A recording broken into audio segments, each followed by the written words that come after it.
Welcome everyone to StudyIQ English. This is me, Arpit Verma, and we are here to discuss in detail about GS paper 4 of 2023, which has happened today itself in the second shift at UPSC. So this is the session where we are going to discuss in detail about each and every questions, including section A as well as the section B of UPSC paper. This is my name and this is the Telegram channel where you can reach out to me, Arpit_ethics and essay. So let's start our discussion without wasting a time. It is slightly late because we were in the preparation of the subject matter itself, because quality matters in the end. So let's start our discussion about this year's essay paper. There's nothing new change in the trend, as we have already discussed. One by one we will discuss the questions and we'll try to come out to the contemporary and the relevant solution of each and every question. So this is the question number 1, which is basically talking about what do you understand by moral integrity and professional efficiency in the context of corporate governance in India. Illustrate with the help of suitable examples. This is what we have to discuss here. So let me tell you, number 1 thing, before I just get into each and every question, let me discuss what is the mindset that you must have in your question. As we are aware of the fact, each and every question must be read carefully. So reading is an important part. So do read it. Do not just read it for once. Read it in detail. So read it carefully so that you are able to understand it. Not just read for the sake of reading. Read so that you are able to understand it. Then you may also take the help of breaking it up to simplify the question. So simplify the question by breaking it into subparts. How you can do that? Simply focus upon the keywords and key phrases.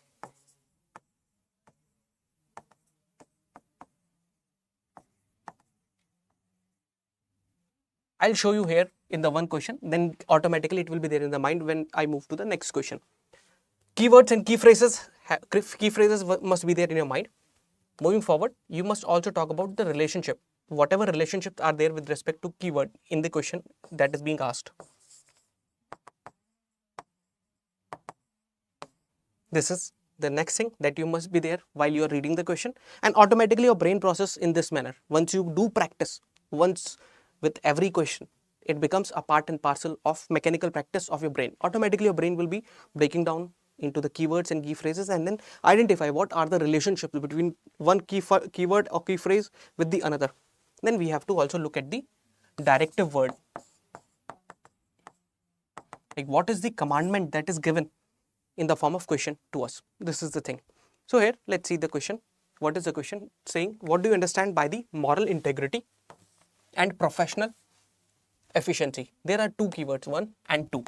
These are the two keywords which are in front of us. Now we have to discuss it in the context of corporate governance.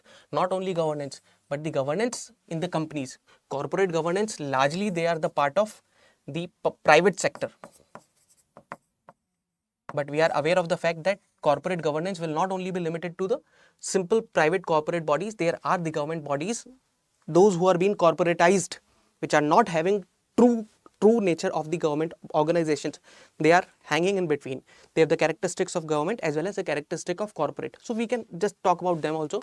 So public sector undertaking will also be abiding the principles of corporate governance in our country. So these are the two areas of the case studies which can be dealt here. Then we have to talk about illustrate it with the help of suitable examples. Examples from Indian context or the global context. So every question will have the introduction. Every question will have the conclusion. This must be the keyword this must be the key understanding in your mind whenever you write the answer. So introduction must be there and there must be the understanding of the conclusion must be there. So that examiner knows that you have introduced first and then you have concluded the answer. None of the answer is the pending. None of the answer is abruptly ending. This must be the key categorization whenever you think about the question and answer writing. Moving to the first part, when we have to talk about, we can simply start with the definition of the corporate governance, where we can define that the corporate governance is the application of the principles, laws, rules and regulations along with ethical principles through which we can manage the corporate affairs. Simple. Corporate governance means laws, rules and regulations along with the ethical aspects with which we govern or manage the corporate issues. That is it. So having read this, because I believe that your in the journey of UPSC preparation, you might have gone through these keywords or these definitions or concepts in your preparation itself. If not, then let's try to be crisp here so that you are comfortable about the corporate governance. Let's talk about the two different elements. One is moral integrity, other one is the professional efficiency. What are these two terms? Number one, moral integrity. Integrity can be of different types, but here it has been adjectified, or there is an adjective associated with integrity. That is, we have to talk about integrity in the moral sphere only. So moral integrity, basically talking about what? That integrity means, in Hindi we call it satyanisht hona. So satyanisht is a person. The man of integrity is one who walks the talk. What he says, does. That is, there is no mismatch between the talking and the doing. Another way, what you think, if you at deeper level talk about integrity, it is about what you think, what you speak, and what you do. All are in one line. So think, speak, and do, irrespective how hard it to do that. Rarely you will see people are speaking the thing and they are doing that thing same. People would say, yes, consuming alcohol is bad, but they are consuming. What does it mean? They are, on one hand, they are negating that value, negating that particular activity, but at the same time they are doing that. They are not man of integrity. Man of integrity takes a lot of effort to become a man of integrity. So moral integrity means having those values upon which one can trust. If you're a man of integrity, one can trust you, because if you're saying bad word, it means you would mean that. If you're saying good words, you mean that. Man of integrity is showing predictability. You will be predictable. You will be predictable in the analysis. You will be predictable in your behavior. So integrity, specifically when we talk about corporate governance, it means there will be an essence, a person will be man of integrity, and that person will show that moral or the moral principles or the ethical principles in the corporate governance will not be compromised.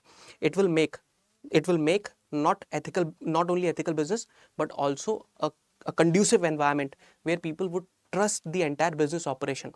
Let me give you some of the examples from Indian scenario. If we see from the private sector itself, there are companies on which we can trust, because there is a trust on these companies which has been built over number of years.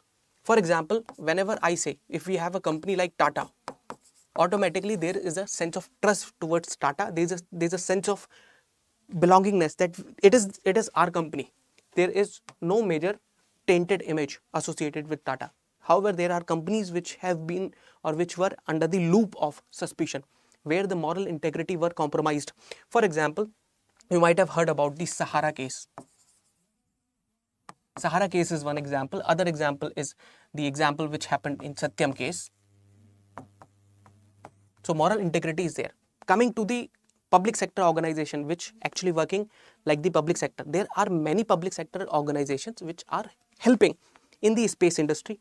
When talk about the space industry, we have got organizations who are the professional, but at the same time they uphold the moral integrity. This is one thing. Then comes to the next aspect of professional efficiency. I would rather go to a new slide so that we are able to discuss it. So professional efficiency would mean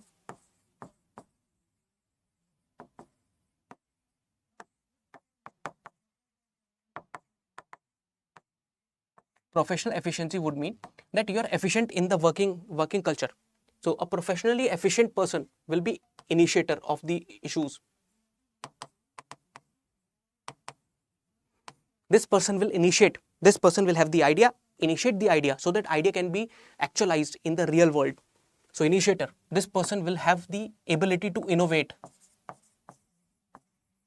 This person will have the ability to take the risk. So this will be the risk taker. So this person have plenty of quality, efficiency. This person will also have the quality of organizing the entire team. So organizational capability. What does it mean, organizational capability? It means building up a team, aligning the team to the vision and the mission. So according to the vision and mission, aligning the entire team so that they can run towards the single goal. Remember, I must not bring the example from the public sector, but yes, let me tell you, I would like to tell you this is the time period when Chandrayaan 3 has happened.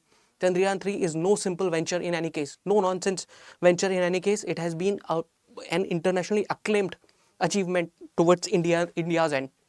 So what happened in that? The beginning was very humble. It started with the bicycle, with a vision.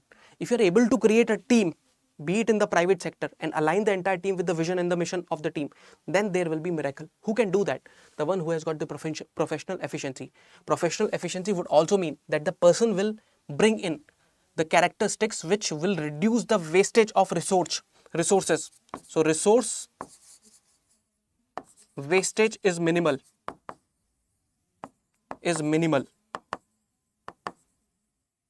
If resource wastage is minimal, it means the resource uses are optimum. So optimally handling the situation is the characteristic. Professional efficiency can be seen in the case of E. Sridharan, normally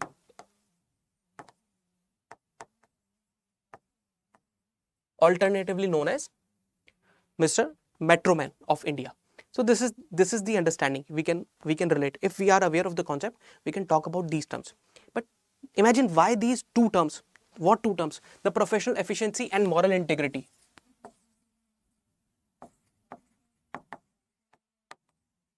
Are being given in one paragraph or in one question, because when sometimes we take such moral high grounds, we become less effective and efficient for the organization.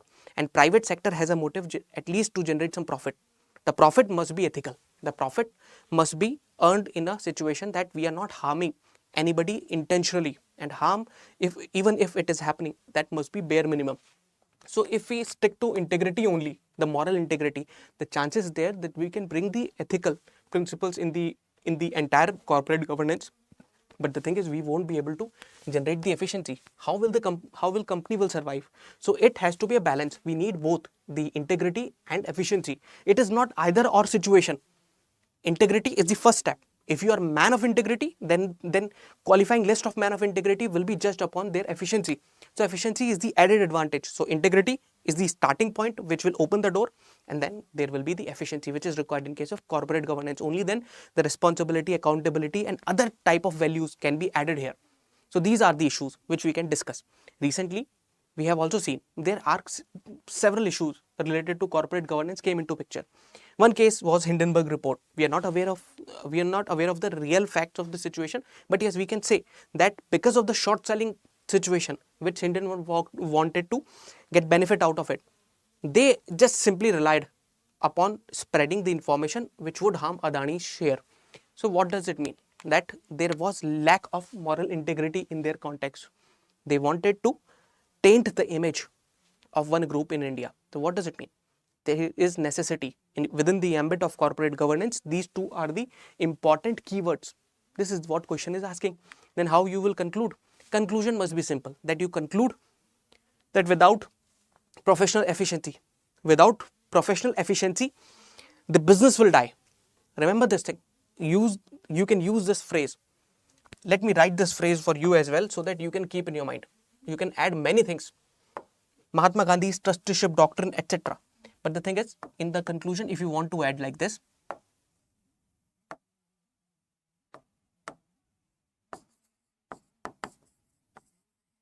without, I am writing PE, professional efficiency, the business will die.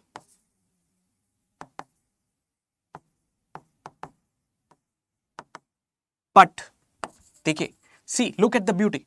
How we can derive towards the conclusion? But without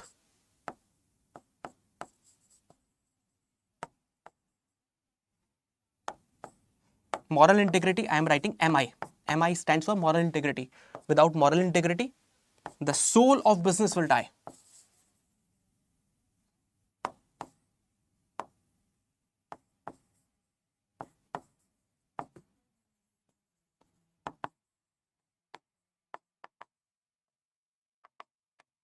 Look at this beauty. Beyond this, you can talk about Mahatma Gandhi's 7 sin. One of the sin which Mahatma Gandhi said people must be refraining from this sin is that commerce without morality applicable. People, those who are in the power, those who are even handling the power of private sector, they must be the trustee of the power. So trusteeship doctrine can also be added.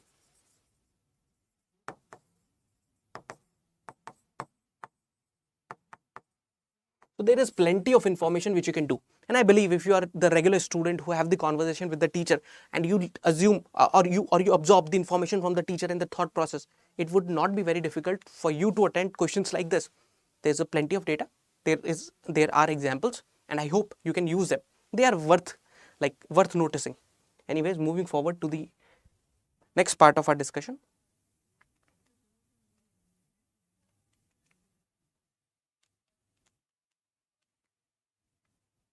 So this is what we have discussed in the body. They have talked about the issues. They have given the examples about professional efficiency, moral integrity, and how does it help. And then there is the conclusion they have also given. So these are the information to be read.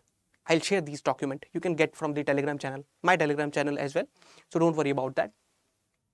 Moving forward, this is the next question. Next question pertaining to the current global situation. Let me tell you, the current global situation is very dicey and it has always been so. It is no different from the situation in the past. In the past, there were crises of ethics in the global arena. Let me tell you specifically after Industrial Revolution, there was no clear-cut situation where we had a situation when everybody in the globalized world were comfortable. Globalization in one way started from ancient India or ancient time period, but it got increased in pace. It got materially aligned specifically just after the end of the medieval era and the beginning of the modern era. With the start of Industrial Revolution of 1750, the globalization turned into another scenario. Now with this globalization, some power became powerful, others became dependent upon the powerful people. Powerful people, why I am saying, however, this is not the correct connotation. Powerful means they have accrued and gathered or looted the wealth from countries like ours, and they now project that they are powerful, that they are the leader, they are at the judicial position, they will judge who is doing right and wrong. So this question is about that. Let's try to think about that. International aid, like helping one another in the international arena. Helping one another in the international arena is basically an accepted form of helping. Exactly, it is the resource challenged nations, specifically those nations which are deprived in resources.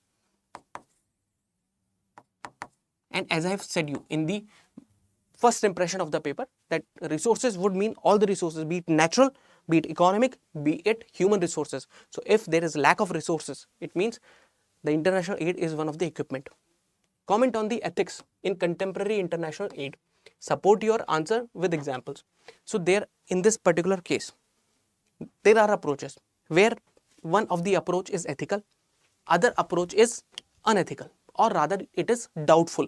What are the intentions behind that? To understand whether this is moral or not, one of the key factor is that intention also. Intention or motive of the action, that do matter. So remember this is the rule. If you have a bad motive, then the action would be bad, result would be bad. If you have a good motive, then action may be good or bad. It will be bad in case of bad. Look at this dicey situation. When the intention or the motive is bad, the action or act remains bad. When the intention or motive is good, then chances are there that action, its result will be good, or may be possible that it is bad. So there are situations. So we have to understand that here it is certainty that it will be bad, but here it is uncertain that it may be good or bad. But yes, what people must try, that they must stick to the one fact that good motive and good intention must be there, because with the good intention, outcomes there are slightly better chances that outcomes will be better for people. So here in this context, international aid is essential component because of the historical undones or historical wrongdoings. So what we have to do, again, we'll go to the slide so that we can discuss something. So there are historical wrongs, historical injustice, right? So what it has resulted into, there are causes. It has also resulted into deprived nations. deprived nations are also because of the natural deprivation, because of the natural reasons. For example, you are a small island country and from all the sides you are being submerged or you are surrounded by water. Now what is happening? Climate change is happening.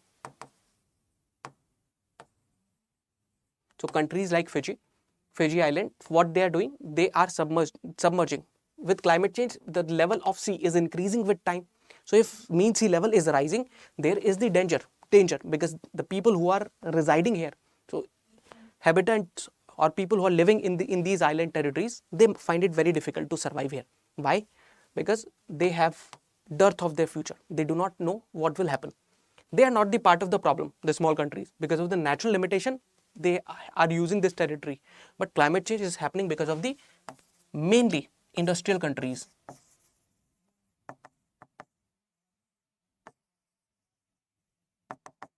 Industrial countries are causing the climate change, and this because of this climate change, I would again rather go back to the historical injustices. 1750 onwards, industrial revolution starts. I am writing IR. IR means industrial revolution, and then pollution, carbon dioxide, and multiple pollutants which are greenhouse gases are there in the environment. Now you tell me, directly or indirectly, who is responsible for such situation? I am telling you, these are responsible. These actions. What are these countries? Western nations. Now what they are doing? They are helping you. So there are several situations in which people are deprived because of the historical and man-made reasons, and some reasons are natural. But the thing is, they are resource challenged reason. They lack in resource. So how people would help them, or how different countries would help them? There can be different types of help. For example, there are good help, which you often call good. Because of good intention, good methods, they are being done. There are bad ones. Bad means like, for example, talking about China's debt trap.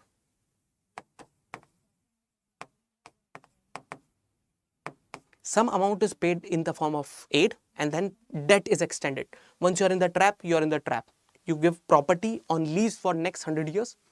You won't be able to repay the debt. Now the territory is virtually under the control of army, and moreover the China's army, PLA.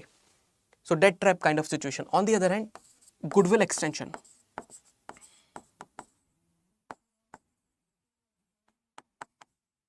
For example, India provide the aid facility. I would say again and again, there are examples of India. Even in after World War II, USA had this great help for the entire Western Europe. They provided help in the form of man, material, and money. But yes, there was intention that USA want to inject the idea of development. The idea of development, what USA is doing is development, and what others are doing is not development. It was done in the race against the Soviet Union. So USSR competing with USSR. USA was dealing after World War II. So World War II reconstruction effort. So reconstruction effort by USA after World War II, they were basically done in the bad hope or with the bad race which was happening against USSR. So erstwhile USSR, which is no longer existing, that there was the race with USA. So aid were given. So goodwill extension is one. Indian vaccine diplomacy is another. India's help, not only in form of money, but form of medical supply. We have seen the case of Syria and Turkey, the earthquake situation. There are many operations. India's response in case of Afghanistan, you've got many idea. So what we are doing in this question is that we are identifying, okay, one is the good thing, other one is the bad thing. Bad comes with the bad intention, what we want to extend. Britishers came with a veil. Veil means a covering. They came out with a veil, that what we are going to do, we are going to help people, those who are uncivilized, to make them civilized. And what they did in return, looted the entire country. And we have got Bengal famine as a result.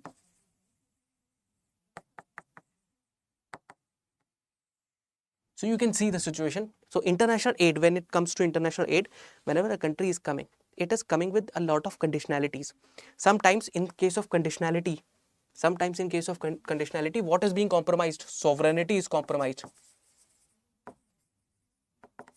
What is the meaning of sovereignty?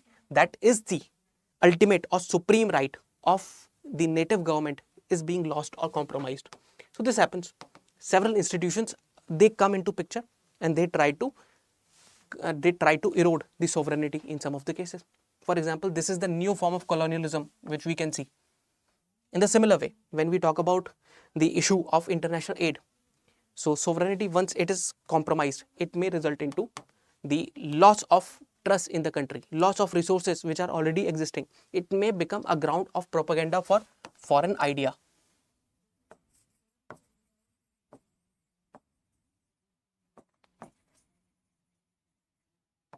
Propaganda ground for foreign ideas. So here I would rather say, I believe that there is a basic understanding what is good and what is bad is happening in case of international aid. Aid is something which must be there. But you have, because we are talking about the international situation, so international aid are happening with both the mindsets. Some of the happening with the good intention and they are resulting into the better situation. Some are happening with the bad mindset and they are resulting into the bad outcome. But some of the aids, even from the Western countries, they are coming with the good faith, goodwill. So we can say, yes, they are doing some things which are good. Some countries are doing which are doing only purely for diplomatic reason. Another perspective you can add here is that even in international aid, the diplomacy must survive. Why diplomacy must survive? Because of the active diplomacy. If we choose the partners to whom to provide the aid and to whom or from whom we have to receive the aid, it must be done very carefully. So diplomacy must survive in case of receiving international aid as well. So you can just simply conclude on the basis of these lines that, let's just see at the question and then try to reach out to the conclusion. In the international aid, which is an accepted form of helping resource nation, we have to comment upon the ethics in contemporary international aid situation. So we have talked about both the things. One is good intention, other one is bad or evil intention. And we have also talked about the examples. What we can say? We can talk about in this situation, if we want to aid somebody with good intent, there is one thing that we have to do. That the notion which Indian civilization has given and put forth is Vasudhaiva Kutumbakam. Ki Vasudhaiva Kutumbakam, jitni bhi ye, this entire earth is there, this belongs to us. Us means we are one big family. So this kind of notion can be added here in the conclusion of this type of paper. However, moving forward, if we are done with this particular question, this is a lot of write-up. You can think and take many examples from this besides what we have discussed. So again, look at the very beautiful verse here. Vasudhaiva Kutumbakam. One earth, one family, one future. That is it. Sustainable development goals, they are also propagating the ideas of the present phrase or the phrase which is written over here. Moving to the next question. Question number 2, part A. What this question is talking about, that corruption is the manifestation of the failure of core values in society. In your opinion, what measures can be adopted to uplift the core values of society? Look at the keywords, what they are asking. Corruption, and they're talking about the manifestation. What manifestation? Manifestation of failure of core values of what? Society's core value. There are many values of society, some of them are core values. In your opinion, what measures can be adopted to uplift? So we have to talk about how to uplift the core values of society. So we can see there are two parts in this question, and main part is we have to talk about value development, uplifting and reinculcating those values. So let's talk about first about the statement, because in the introduction it is better we talk about the statement. It is necessary that we try to evaluate the statement. So I'll take you to the slide so that we can write something, writing and then imprinting upon brain. That makes something easy for us. So what is corruption? Corruption means basically anything in bad form, poor form, evil form. So corruption is not only limited to the government sector, it also extends to the private sector as well. But mainly government sector is highlighted because it holds the trust of people, and larger trust is being put to stake or put at stake. So this is the notion, that is why corruption is being talked in this manner. However, having said this, let's talk about the corruption is the manifestation of failure of the core social values. So let's talk about first core social values. I am writing CSV, core social values. What is the meaning of core social values? Which form the bedrock of any society. For example, let's talk about Indian society. What are the core values? It is love, compassion is there, love is there, compassion is there, selflessness is there. Now you must be getting where I'm heading to. Selflessness, if it is the core value, core social value, and if it is missing, what about honesty? Honesty and truthfulness, one of the core value. Rather, non-violence. You go through scriptures and you will see that these are the cases which we will read. These are the values you will see. We are not individualistic society, we are collective society. So our approach is collectivism, not just simply individualistic society. So let's talk about, there are many core values which are core to Indian society. Let's talk about how they can be related and how their failure may result into the beginning or emergence of corruption. Corruption is corrupt form of practices where people who have the power plus people have the monopoly. Look at this. I am quoting second ARC. People who have the power, they have the monopoly and they enjoy autonomy also. So in that case, what they have, they would result into the corruption. Corruption are of two type. One is coercive, other one is collusive. However, not getting into the type, let's just talk about what corruption is doing. Corruption is basically harming society, specifically those who do not have the power. Corruption is the symbol because you have the power, because you have monopoly. Monopoly means that you only alone have the say to decide something and you have got the autonomy. Nobody is interfering in your operation. Then it would breed the corruption. And there is a very famous quote, power corrupts and absolute power corrupts absolutely. So if we are aware of this fact, so we can relate here that in case of India, the sense of togetherness and sense of collectivism means my good will be derived out of the good of the people. India is a land where the Ashoka, the king Ashoka is being taught by Chanakya, or by Chanakya phrases like, in the happiness of subjects lies his happiness. Whose happiness they are talking about? They're talking about the happiness of the king. Who is the king? King Ashoka, or any king, whoever has the power to sit on the reign, or who is the ruling the country. So in democracy, king is the prime minister or the executive body in the country. At the district level, it is the district magistrate for which you are aspiring to become one. So we are the collective society. Collective welfare is the collective betterment. So we are thinking about all. We are thinking about selflessness. For example, let me tell you, even if we talk about the case of division in our society. So what happens if there is a family? There are three people, three boys in the family, four boys for that matter. So they are brother, and if there is the partition has to happen, so father will ask the big brother, come and do divide the land into four parts, and then the big brother is dividing in the hope that big brother has the wisdom to divide equally for all, and the small brother or youngest brother will be asked to pick the land first, whichever he likes. So what does it mean? It means a sense of trust. Here selflessness in the act of elderly brother, here selflessness will be there in the act of the youngest brother can be reflected. So this is about this society where we are not driven by the material wealth, we are running behind the spiritual wealth. We are the spiritual epitome or a spiritual highest point in the world. So we are about selflessness. We believe in love and compassion. Honesty, truth is there. So now let me tell you, whenever there is the corruption will talk about the self-love. So selfish is the term. Number one, selfishness is the term. Corruption, to whom you are telling the truth? Nobody. Rather you are hiding the truth. Corruption is a big lie in your life. Corruption is about lack of integrity.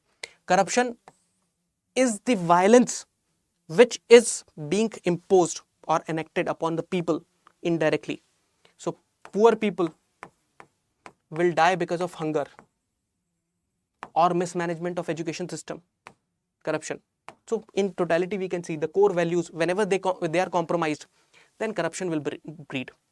Collectively, if people hold these values, they will make people accountable.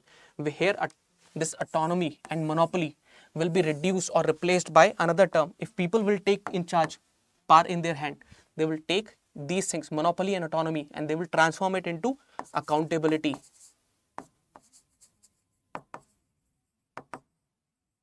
The moment you become accountable, that you will be answering to the situation. Let's say you hold a position and people will ask you why this has happened. Your stance will change, your approach will change. This is the approach of Indian social core values. Now, if we have understood this, now moving to the next part, how to inculcate these values. This is the situation. So inculcating the core values, uplifting the core values, there are two situations. One is inculcating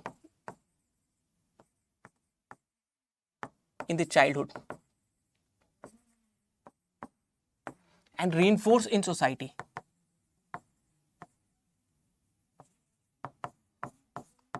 So as at the society's level, we have to reinforce these values. At childhood level, we have to inculcate these values in children. Only then we will be able to uplift the standards. How we can do? Talk about it. Let's talk about it. For child, we are aware of this fact. Socialization is there. So in socialization, family comes first. In family, mother is the first. Mother is the first teacher. Then father. Similarly, siblings. So siblings will play a role. Siblings will teach you valuable lessons in your life. Mother will teach you. Mother is the first teacher. Mother not only teach you the subjects like A, B, C, D or alphabet or learning letters. What mother will also teach you? How to behave, how to show care, how to show or express love, how to be safe in the safe environment. Because you feel safe, others feel safe. Because in your ambit, if you are safe, you will also try to make other people safe as well. So there are a lot more learning which is verbal or which is non-verbal in this zone, in this arena. Grandparents in joint family also has the same role. Similarly, schools and remaining society as well. So socialization will be helping, but society itself reinforce the value first, then these values will be inculcated. So in case of reinforcing values in society itself, we need what? We need the reformers, the thinkers, which reinforce upon the values of what Ramayana tell us, values which Gita tell us, values which entire Mahabharata tells us. So reinforcing these values would require. So here the role of thinkers and the reformers is necessary. Role of government can also be there, but it is very limited. How government can put forth these role? By bringing and giving respect to reformers and thinkers. And if they come in the form of teachers, then it is all the good. So uplifting these values, and there are principles how values are basically reinforced. The values reinforcement or learning value, educating values would involve the principles of psychology, that is reward and punishment.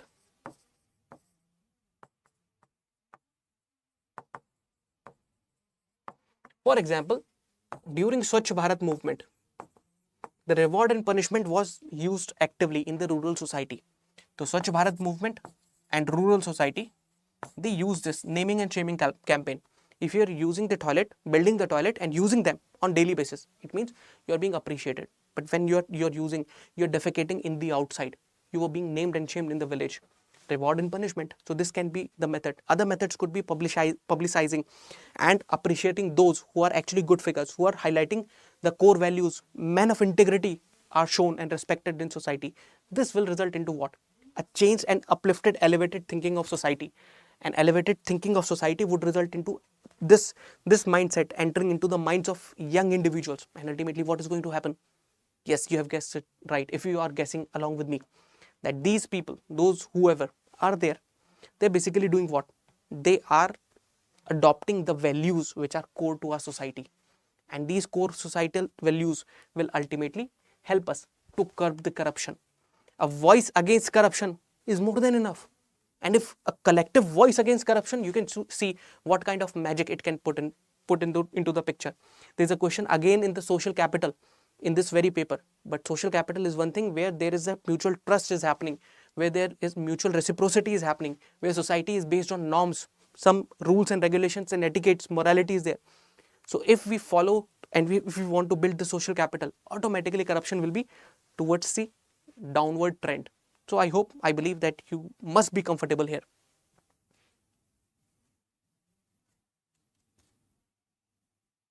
All right, well, this is the thing that we have discussed. Anyways,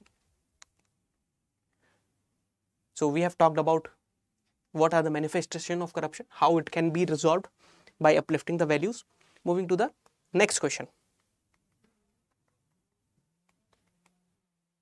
So these are the values and the examples are also given in the PDF that will be used by you. I believe it will be a great learning experience when you club it with what I am discussing here and with what you will actually getting after reading it. It will be a mix of both. So it is not the role of single person, but rather it is the role of multiple person. Then only we will be able to reach to a better conclusion. So question number 2B is the next question. It talks about in the context of work and environment, differentiate between coercion and undue influence. Let me tell you, these are the words which are psychologically driven, but they are also being enacted in the various acts of India. So there is an act in India, Indian Contract Act. So Indian Contract Act talks about it. Whenever two parties come in contact with each other, they put in agreement. This agreement is basically contract, where the terms and condition of association is there. So under these contract, there are some prohibited actions, that there must not be any coercion, there must not be any undue influences. However, we will not stress only upon these factors. We will talk about in general, including the work environment. So work environment will be the main core area. So whenever there is a work environment, let's say you are in the private sector, let's say you are in the non-governmental sector, let's say you are you're a member of a self-help group, you might be a member of a civil society organization, you might be a member in government agency. So wherever you are, the work environment, if it is good, work environment, there are work environment of which we appreciate. We can call it a good work condition, good work culture. The next level of better work culture is ethical work culture. The better version of ethical work culture is spiritual work culture.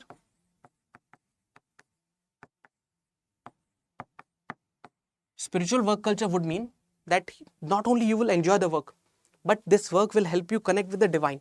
Your divinity will be there, like reaching, becoming Bhagavan by just following what you would do here. So right person, right job, and enjoying that job, and nobody is interfering unnecessarily, is the situation in which you become the god of one thing. Sachin Tendulkar is god of cricket. It doesn't mean that you become god and you will have some additional magical power. It means that you will excel and you will reach to up to such level that people will look up to you and they will revere you as the highest figure in the case. So here in case of work environment, there are two situations, basically the coercion and the undue influence, which basically hamper different people. Let us just try to differentiate what are these situations, and so that you have an idea. Coercion, number one, and number two, undue influence.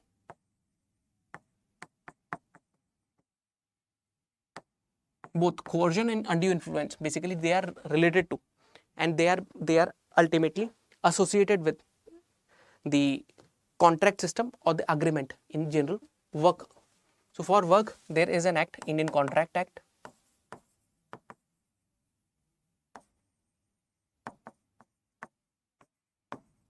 It is also defined in Indian Contract Act. For general matter, it is because of the threat or aim to infuse fear that if you won't do this, I'll do that. So unnecessary burden when it is created in the form of threat, risk or fear in the mind of a person at the workplace. is basically coercion. Because of this coercion, what you would do, you would expect something. So this coercive form of system would result into a corrupt practice. This corrupt practice would be coercive corruption. For example, let's say a minister who otherwise is Bahubali as well, the Musalman, the man who is having a lot of political power around, comes to your office and you're a government employee, and this person simply sits and simply talks about, okay, I know you. You're a very good officer, bright officer, and I appreciate that you're a bright officer. But what about your wife? She's at this point, she's in the market. What about your little daughter? She must be returning right now. This is 4 p.m. 4 p.m. in the evening. She must be returning back from her school. The moment you will listen these words, you will see this person is not only tracking me, also tracking my family. And now ultimately where you are in a kind of threat, and this person will slightly induct a kind of warning to you. See, you can understand where and how much powerful am I. You might have heard about me. So in case, if you want to survive in this district, let us just try to cooperate with each other, and this cooperation will result into a better condition for you as well. So this is a kind of a warning, indirect warning. Sometimes warning may be direct. So what is there? This is a kind of coercion. In case of undue influence, basically this is the situation where a sense of authority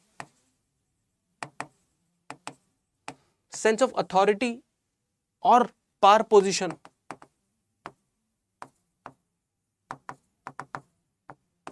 would ask or influence the subordinate.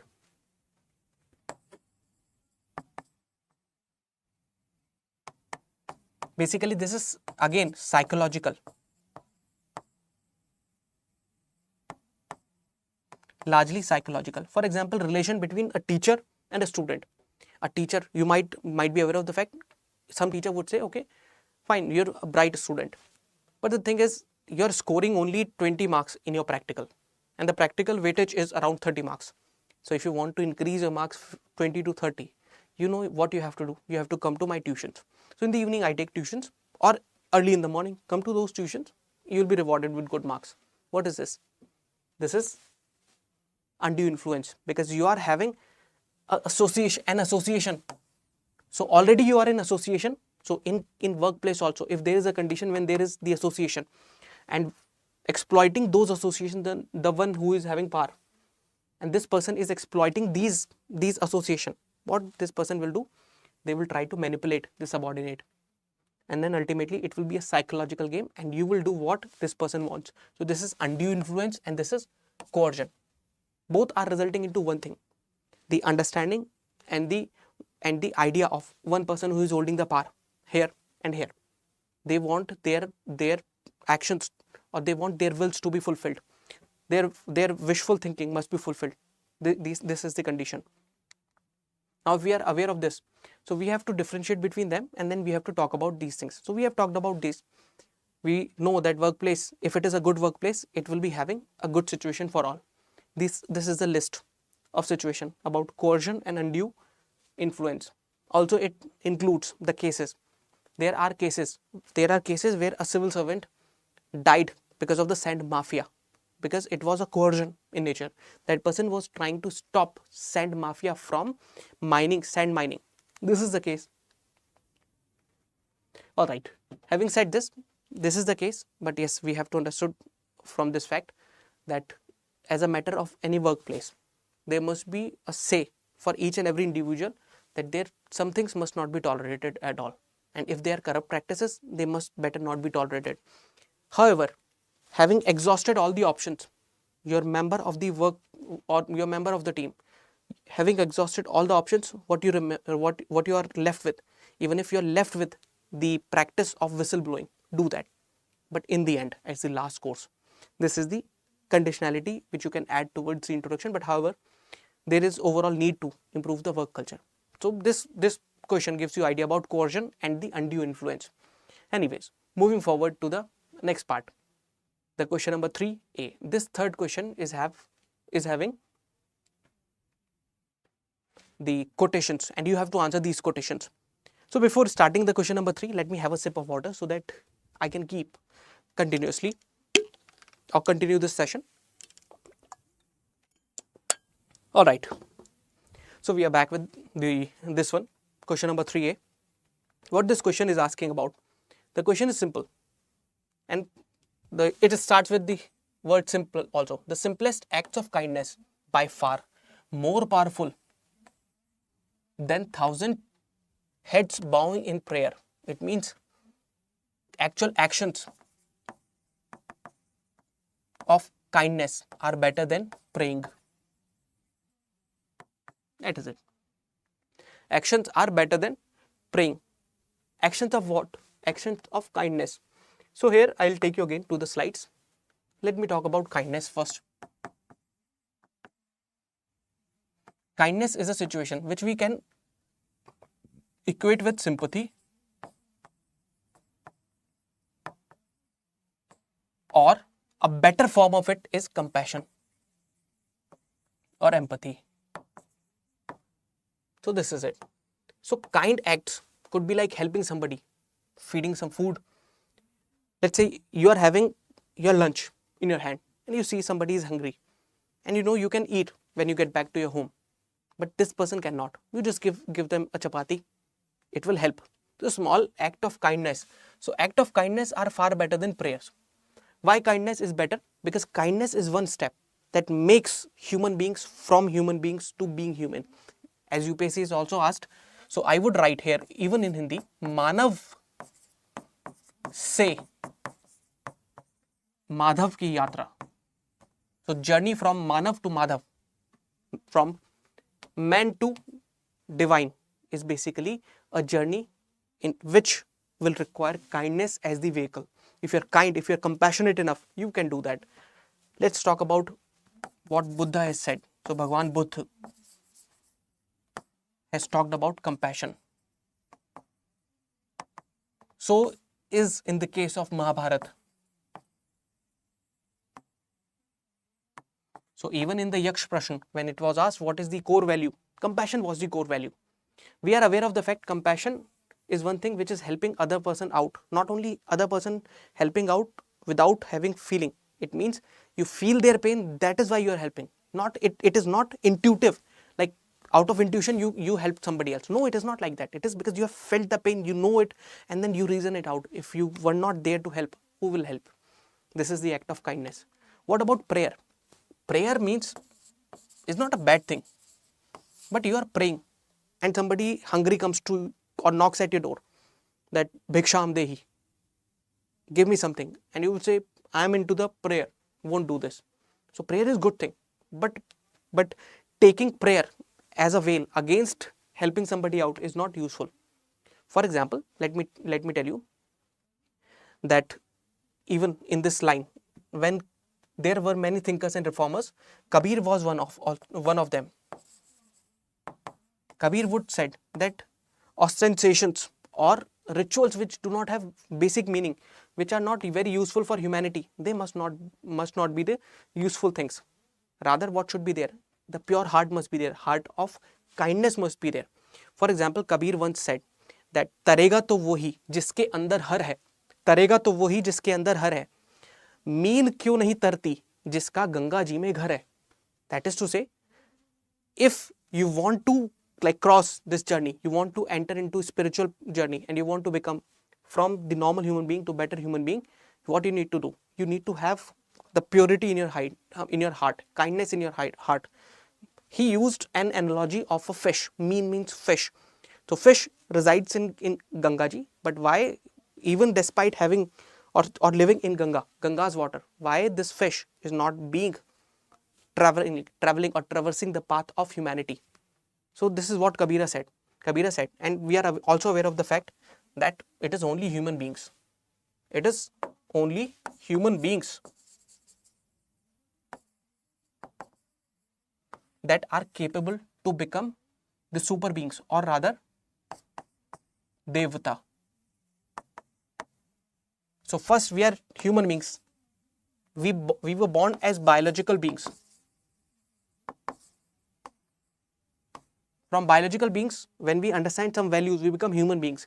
When apply the values of kindness, kindness, we become social beings. And when we practice these kindness again and again, then we become devata, or we attain devatva.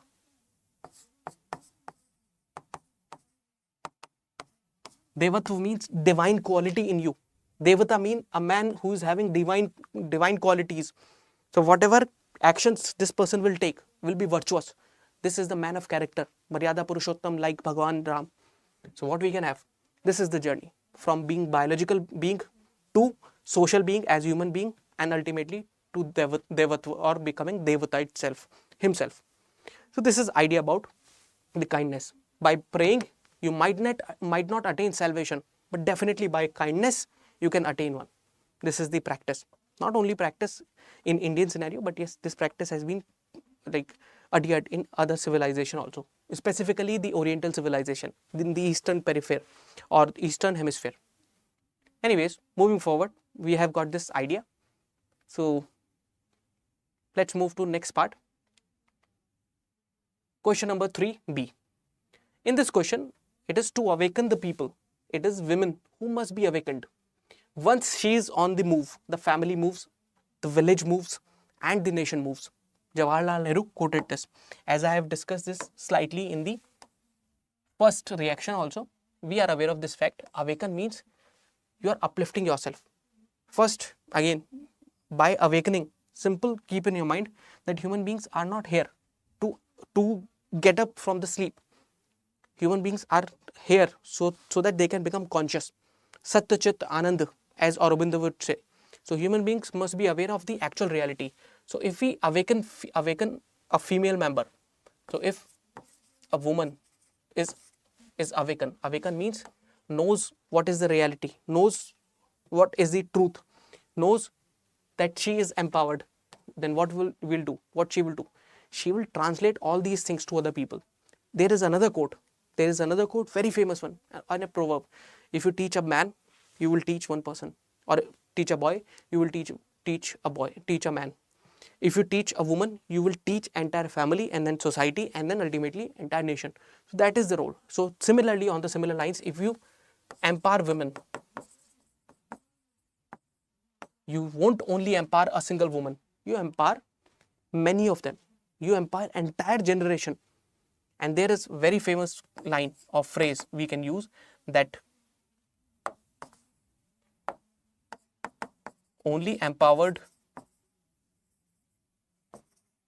women empowers women. So this is also the phrase in line with what is being asked in the question. We have to talk about it, think about it. What kind of empowerment we are looking forward to? What is about awakening? So it is about Nari. What Prime Minister of our country has said, Nari tu hai Narayani. He said Nari tu hai Narayani, means by virtue of being Nari, your Shakti, your Sarup of goddess. And for men, he said Nar tu karani kare to ho Narayani. That is to say, a man, if they want to reach to Devatva or divinity, they need to do the act, they need to follow the dharma. So Nari is already Narayani.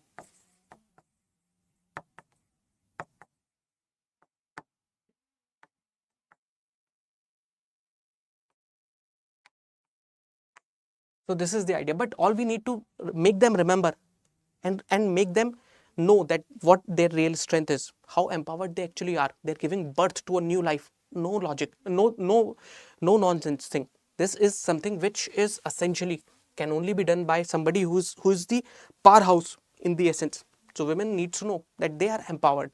They must be empowered. Where they should be empowered? In society. They must be empowered in terms of their economic situation. They must be empowered in their political situation. Take one by one. So in society, there are several efforts. So if you combine both of them, there is an effort of self-help group, and there are collaborations and the groups like Seva. Basically, what are these? These are empowering women. In terms of political level, there is Panchayati Raj institution. in our country, 33% of the seats are reserved for female candidates. Females are doing an outnumbering in several educational fields. So what does it mean? It is not only, the empowerment must not only be limited to one field, it must be multidimensional in nature. This is what this question is asking about, that female empowerment is necessary, but we have to also link this female empowerment to the various perspective. For example, we have talked about Nari Duhe Narayani and any other matter for that sake. There is also another famous proverb which says where there is females do have, or females find dignity, there is the adobe of God. So these type of phrases you can use in your contextualization of such type of question. Anyways, moving forward, if we are aware of this fact, what this question is asking, and we are having the content, we can talk about it. So we can talk about what do we mean by the awakening. We can talk about how it will be helping in becoming family and then nation on the move. There was once one essay on this line which talked about the hand who hold the cradle, or who, it was similarly like this, the hand who should shake the cradle would rule the world, something like this. It was also related to the women empowerment and awakening of the women. So from the basic physical necessity based till the elevation to highest level, the self-actualization, self-realization, we need to bring these type of female members. And we have in ancient India, we have had in the medieval India and the modern India and the present time as well. You can take the examples. For example, Narayan Murthy, Mr. Narayan Murthy's wife, Sudha Murthy. One example, you can quote it. Our current president, decent example. Mother Teresa, another example. So what we have too many of the examples if we look into our surroundings or our general studies syllabus itself. So there is another Thai from Maharashtra. So there are many people who are doing this, and ultimately they are resulting into the betterment of the country. Moving to the next question, question C, question number third C. Content is the key. So I will deliver you the content. You will have these PPTs with you. Anyways, moving forward, the third question, do not hate anybody, because that hatred that comes out from you must be in long run come back to you. If you love, that love will come back to you, completing the circle. Swami Vivekananda. It's like the boomerang effect. What you exude, you get. We have talked about it. We reap basically what we sow. So it is like that. For example, let me tell you a story. Sometimes as a human being, we do have the tendency, we try to generate jealousy or envy from the people who are living with us. Or for example, with neighbors, we tend to have this kind of situation. But if you get into the war of jealousy, ultimately what you're going to do, you're going to ruin everything. For example, this is the story of two people, neighbor. So this person is basically praying and worshipping the God, and the God appears. God says, ask whatever you want to. He says, I want this thing. But God said, whatever you are going to ask, I'll make sure that you'll get that, whatever you're asking, but I'll double it and give it to your neighbor as well. Now this became the part of envy. This person, instead of asking that I must get something better, there must be some spiritual upliftment of mine, this person asks me, I must not be able to see from one of my eyes. So what happens? So that twice of that could happen to the neighbor. So look at this conditionality. So what you exude will in one way or other way comes back to you. Britishers had a bad past. They have faced. And similarly, if we have spread love, ultimately one day it will be India's new era. So this is about this thing. So even the karma theory, it talks about the similar manner. So whatever your karma are, you will sanchit those karma, you will collect those karmas, and ultimately on the basis of those karma, your life or your fate will be decided. This is one of the ideas in the dharmic traditions. So just have this idea, and we are aware of this fact that hate will result into hate and love will result into love. There are many examples to this.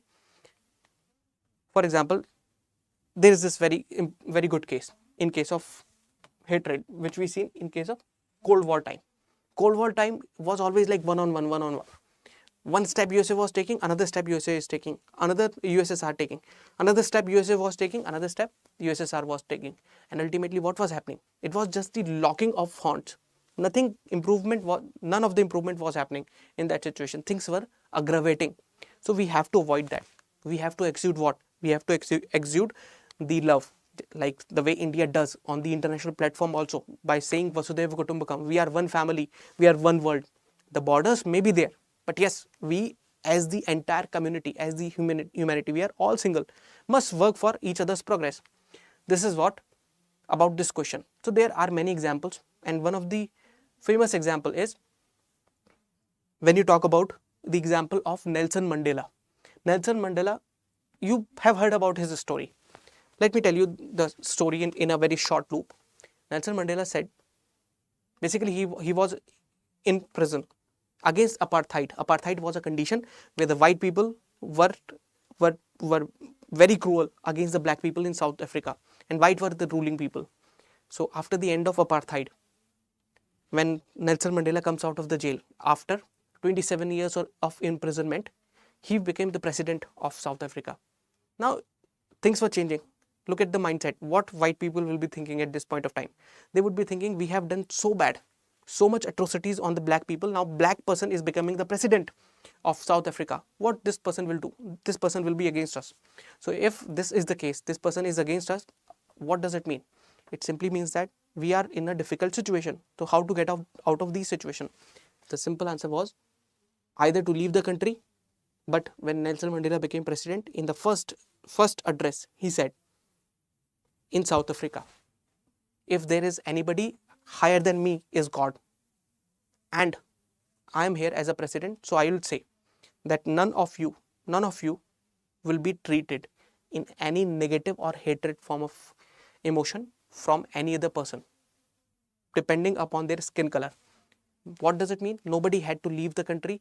Nobody must be in a situation that black will be against whites.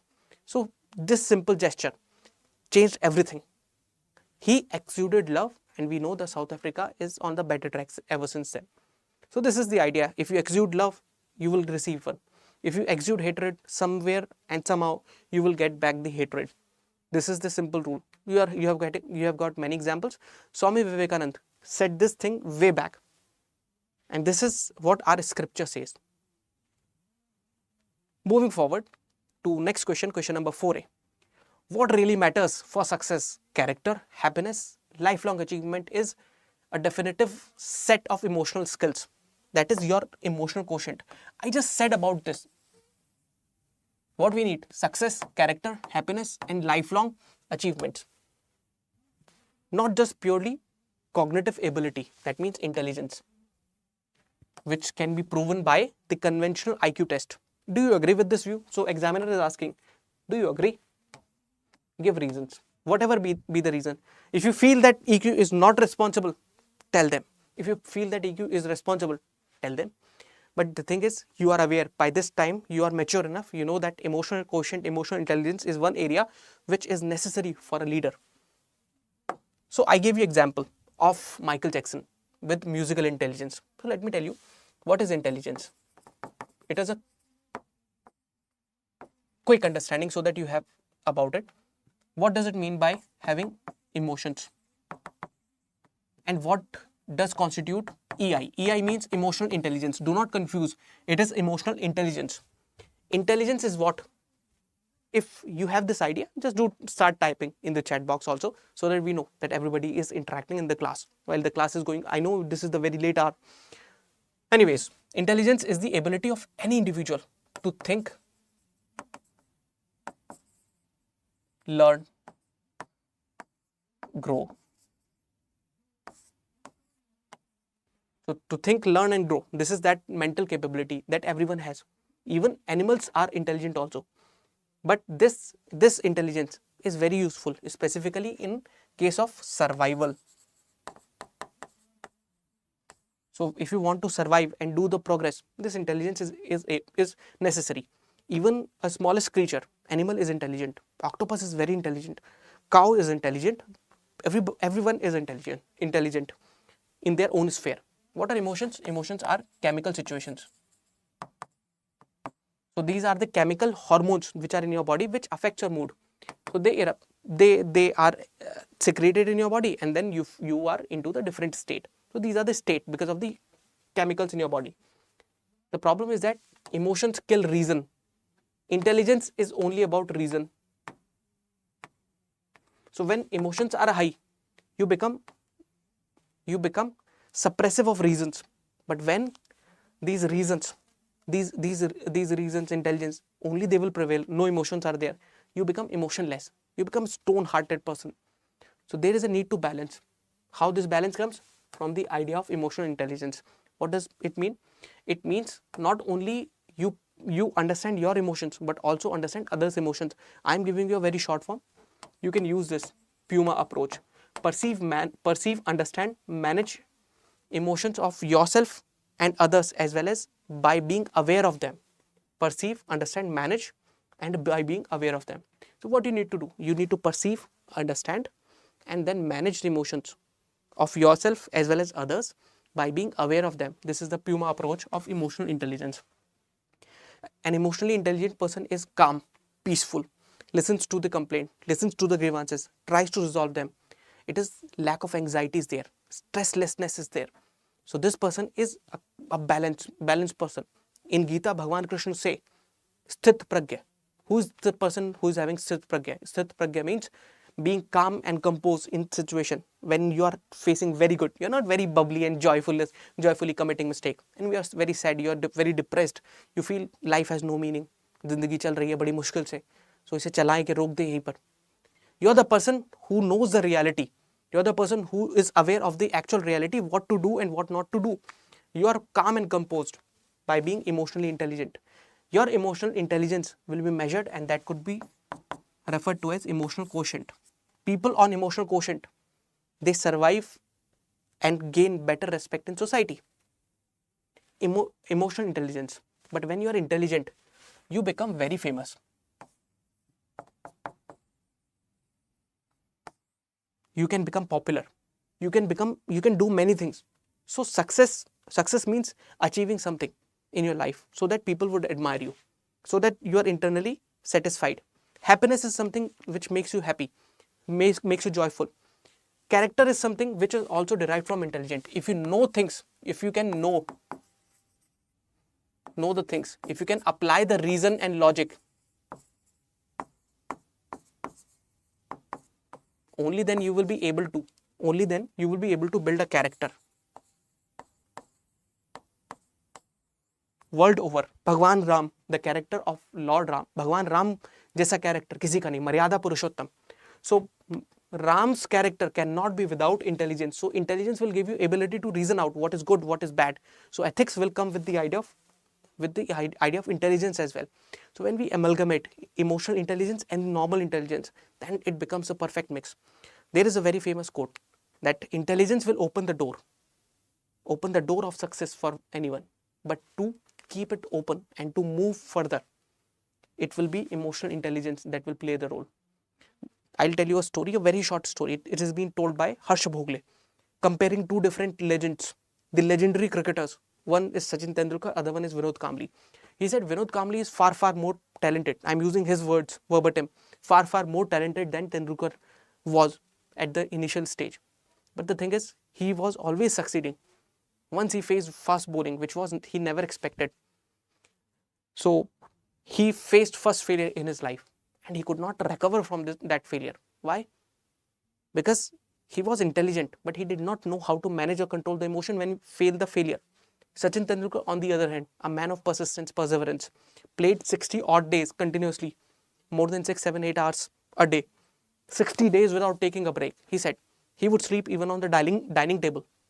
This man persisted, and then ultimately he became god of cricket.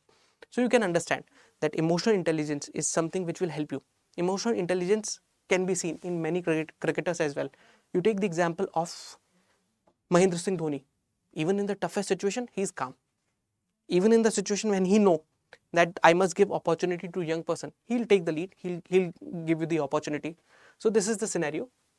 So having said this, I hope that there is understanding about intelligence and emotional intelligence, now you would be appreciating the fact that whatever we are going to talk about, we'll talk about not only the intelligence, we'll talk about both of them. We'll talk about a mix of IQ plus EQ is required, but EQ is necessary. If we cannot garnish our success with emotional quotient, there is no right that we should sustain with the success. Ultimately, we will fall back. There are people who climb very fast. They climb that fast and they fell and they fall very, very deep and at a very, very, very fast rate. What does it mean? It means they lacked one thing. They lacked in the emotional quotient. If you are a man of character and you do not know how to handle the emotional intelligence, so you might not be able to help other people. Sometimes what happens, you get tricky situation in the governance. Tricky situations means, for example, let's say there is a very tough situation. So in tough situation, you need to apply compassion. You're a man of character that I am the man of integrity, honesty, I will only follow the rules and regulations. But you lack in compassion. Ultimately, what is going to do? You might be harming other people by not adjusting according to the gray zones. There are two zones. One is ethical situation, other one is unethical situation. In between, there is the gray zone. This gray zone is where your actual ability or your conscience, your emotional intelligence will play the role. So this gray zone which is being created in between, it is something that has to be considered in mind. In this, there is the role of your morality. In this, there is the role of your individual emotional intelligence. This is it. For example, like Aristotle once said, that man has the ability to surpass the angels in the potential, in the goodness and kindness. But when it comes to fall, it becomes difficult to measure the depth of fall of humanity. Matlab, that is, a man can become as great as or far greater than the angels. But at the same time, the same man can become as ugly, as bad as the lowest creature on the world. So you can see, man has got other faculty. Emotional intelligence is one of the deciding factors. So if you have many answers, many examples to support, you are done with this question. Simple. Understand this and put it in your answer. This is from my side about this question. So let's see. Ultimately, you will write many things.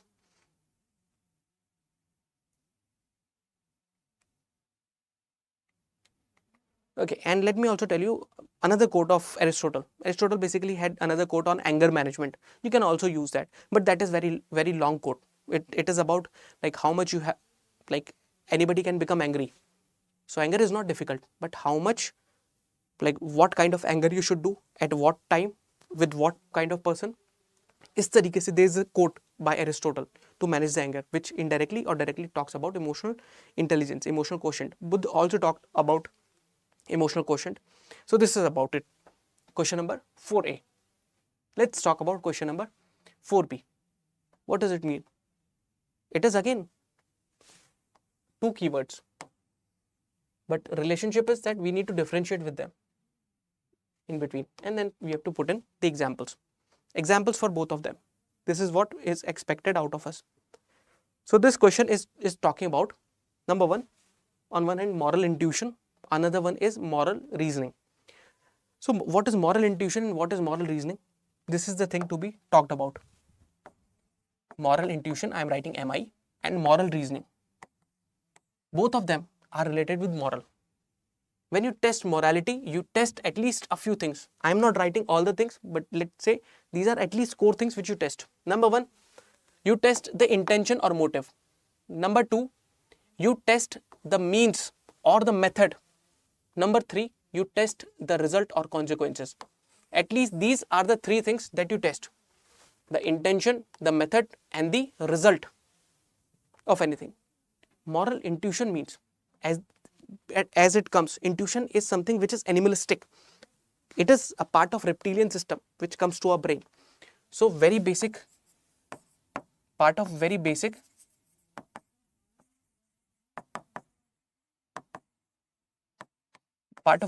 intelligence, where what we do, we take decision with good intention.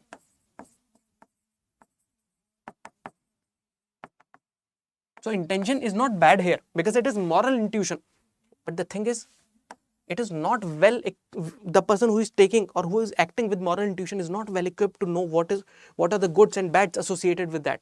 So what this person would do, person with moral intuition will take quick decision. Quick is fine, will not analyze. So don't analyze. Don't analyze the situation. The decision will be very quick. Decision will not be analyzing. It will be reactionary in nature, and ultimately it will be subjective. So it is quick, it will be reactionary, and there will be a lot of subjectivity.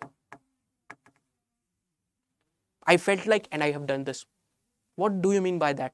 It brings a lot of subjectivity if everybody has their own sense of following the traffic norms. So there will be chaos, and in chaos, orderliness is very difficult. So it brings something which might not be always good. So it is good intention, but results may be good or bad, but chances are there that they can be bad also. Why? Because it can create chaos also. Chaos and confusion can be created by this. Why this can be created? By simple logic, right? What you are referring to, you're simply referring to a situation where a knee-jerk reaction is there, and out of this knee-jerk reaction you're taking some action. It helps. I'm not against moral intuition, but I'm saying it helps, but not in all the cases. It will help where it may help in many cases. So street smart level and up to some management level decision takings, you can use the intuition, gut feeling.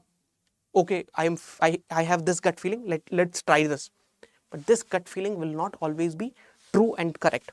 This is the thing. Problem is that it may be linked with lack of proper analysis. This does not come out of the picture without properly analyzing.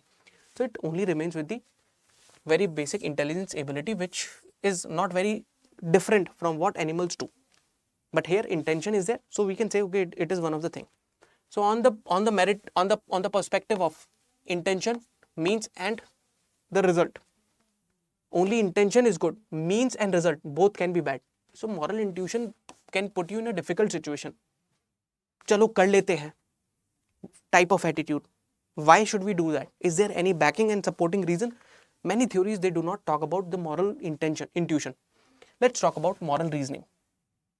So moral reasoning, as the name suggests, it is about the high level of intelligence. So higher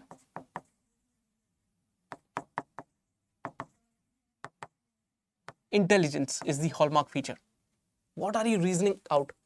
Like in Gita, Bhagwan Krishna said to Arjun, when Arjun is very confused in the Kurukshetra Bhumi, Ranabhumi, Bhagwan said, you cannot see me with the eyes that you have.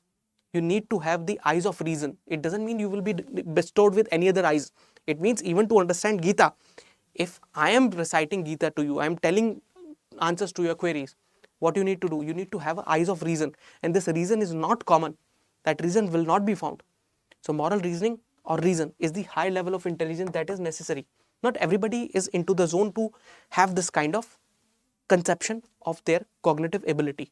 So only few people will be able to reach to this level. But yes, people can try. They can apply moral reasoning to their achievements. So what they can do? So this is higher intelligence. So higher management. And more so, specifically in the public sector, moral reasoning is of the core demand. So without moral reasoning, you cannot take and you cannot justify the things. That is one of the things. So it is high level of thing. Welcome people, it is good that I can see some of you are having some queries. I would say maintain the flow so that we can move forward. If there are queries towards the end, definitely we'll talk about them. So it is about the higher management which can use the moral reasoning. Moral reasoning is about consciousness. You take the decision because you are conscious. You do not take as a knee-jerk reaction. You utilize the understanding. You follow your dharma.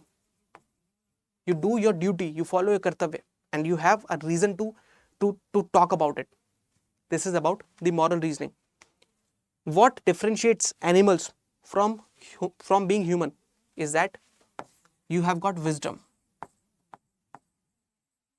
As the word Homo sapiens, the sapiens word itself means being wise. Be it any philosopher, Greek philosopher, Aristotle, Socrates, or anybody else, everybody is talking about wisdom. Everybody is talking about the reasoning. Without reason, you're not man. What differentiates from you being biological agent to a man is that you become man. From being biological being, you just simply rely upon eating, sleeping, reproducing, these kind of characteristics which enter into our psyche, into our system. This is the idea about moral reasoning, and this is the idea about moral intuition. If we are aware of this fact, we know that where and how these things to be applied. When it comes to the political system, it must be moral reasoning. When it comes to the bureaucratic system, it must be the moral reasoning that must prevail. But whenever it is about the general life, moral intuition can work. These are the two different zones about which you must have the understanding. One is quick, one is not. One can be universally applicable. There is universality. Love, universally accepted value. It should be there. Even if you are in the battlefield, you have to kill the other person, but it must not be hampering your ability to love, not be hampering your ability to prove your compassion. Rather, it is your duty. So you are fulfilling your duty. That is the another thing.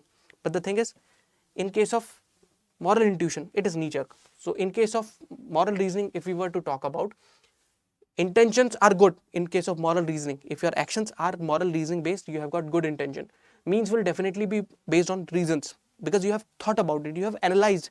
There are logics to link with that. So there is a logic why you are following that. Some theoretical backing is also there. And then ultimately result may be good or bad. That is the another scenario. As Bhagwan Krishna would say, that we have to detach with the result. Every work will have result, but this result is not necessarily that must bind your focus. Your focus must be on the action, duty, and the process. You do the action, results are not in your hand. Control what you can control, and ultimately result will follow the path. So it is not only like karm kar, phal ki ichha mat kar. Phal will be there, definitely. There won't be any karm. In turn, we are getting no karm, no phal. Every karm will have some phal. So this is the scenario. If we talk about, let's say some of the examples from moral intuition and moral reasoning. So any action taken by the government, let us just say vaccine diplomacy.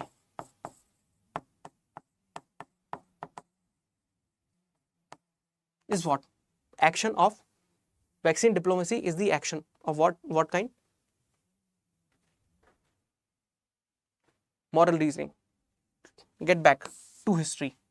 In case of Chauri Chaura violence,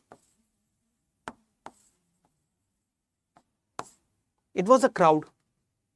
Crowd was having good intention. Burnt police station out of moral intuition. People were in rage. They could not control what they were doing. So intention was not bad, but they were having intention. So we have many examples. If you were to think, I would rather suggest in ethics, it should be your example. It doesn't mean that you will not take example from any other person. Take the example, think, process in your mind, and then use them. Without processing the example, please refrain using them. Use them in your general write-up. Write at least 1 or 2 answers every week for ethics, so that you have the tendency to think in terms of ethical manner. Alright, so we have got some understanding about this question. So these are the basic general idea, that one is faster. Obviously moral intuition will be faster, reasoning will be slower. You are looking at the pros and cons. This might get good, bring good result, this might not be able to bring good result. These are the things. So there are the difference that you are here, you are seeing, and ultimately you will conclude this answer. Okay, having done this, moving to the next question, question number 5th A. This is the question that we are going to deal. Question number 5th A, I'll give you the PDF in the link itself, don't worry. Question number 5th is talking about, is conscience a reliable guide when it compared to laws, rules, and regulations in the context of ethical decision making. And I am telling you, I have already told you, I had a very strong hunch this year that the paper will definitely going to have a question on conscience. At least limitations of conscience will be asked. So this was the hunch in my mind. So whenever conscience come, there are many things which come into the picture. Conscience, by some of the philosophers and thinkers, it is being shown as if it is the only thing. But as you look deeper into it, that conscience itself has many weaknesses. Many of us are not having the idea what is the meaning of conscience. So first start with this idea. What is the meaning of conscience? Conscience is the inner voice. What is conscience? Conscience is, it is the inner voice, as some people would say. अंतरात्मा की आवाज जो मेरी soul बोलती है, it is what? My soul is connected, as some people would say, that arc of humanity connects cosmos with the heart. So it is that kind of voice, inner voice. It is inner moral compass.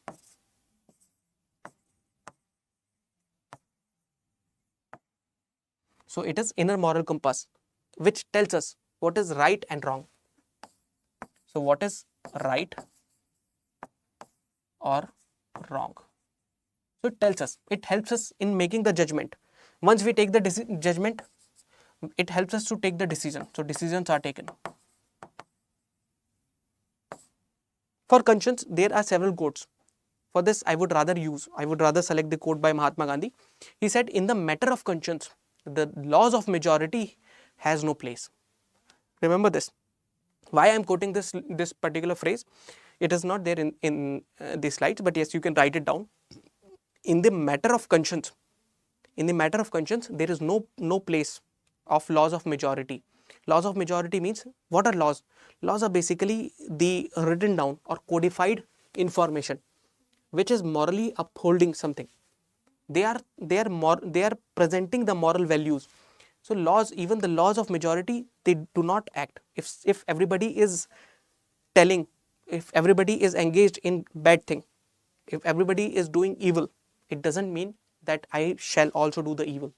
Even Immanuel Kant said that if nobody is doing their duty, it shall not be the excuse that I shall also not do my duty.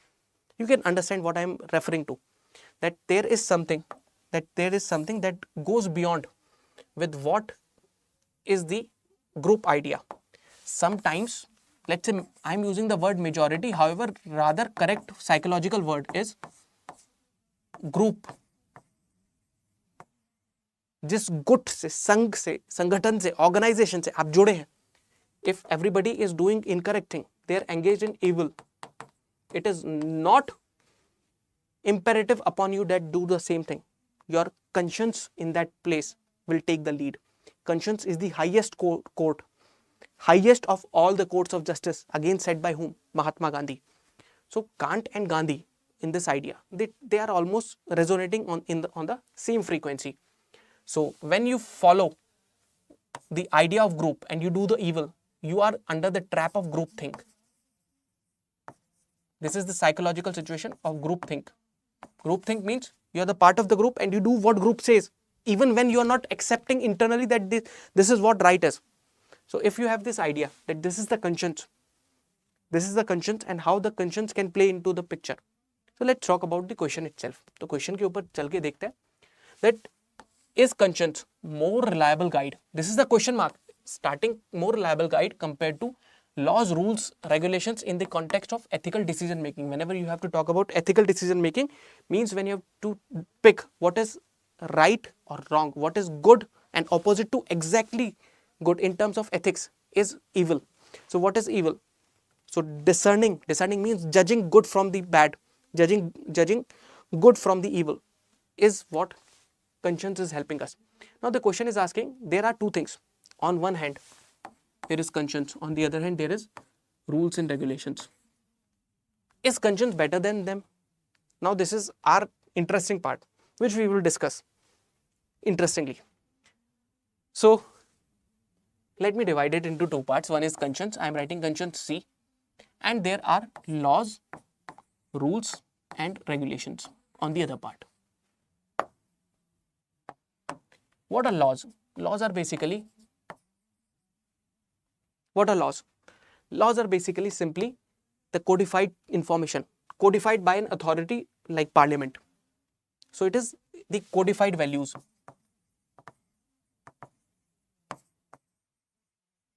For example, there are laws for equality. Constitution itself is a law. So there are various laws. Equal protection, equality in terms of providing education, providing healthcare. There can be many laws. So what are laws? Codified values which are accepted by majority in general. What are rules? To give shape to the laws. They give shape and practical content to laws. We have got rules. So laws are enacted at the level of legislature.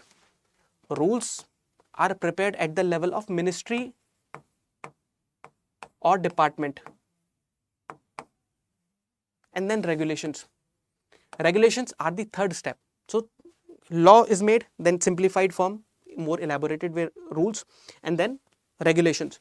For individual specific or moral conduct, there are regulations. According to the law, whatever is the moral conduct, there are regulations. But we are aware, we have read in our ethics study, if you have read with me or you have gone in interaction with me, that not all the things which are ethical are always legal. There are things which are ethical, there are things which are legal, but there is a gray zone where things are both ethical and legal.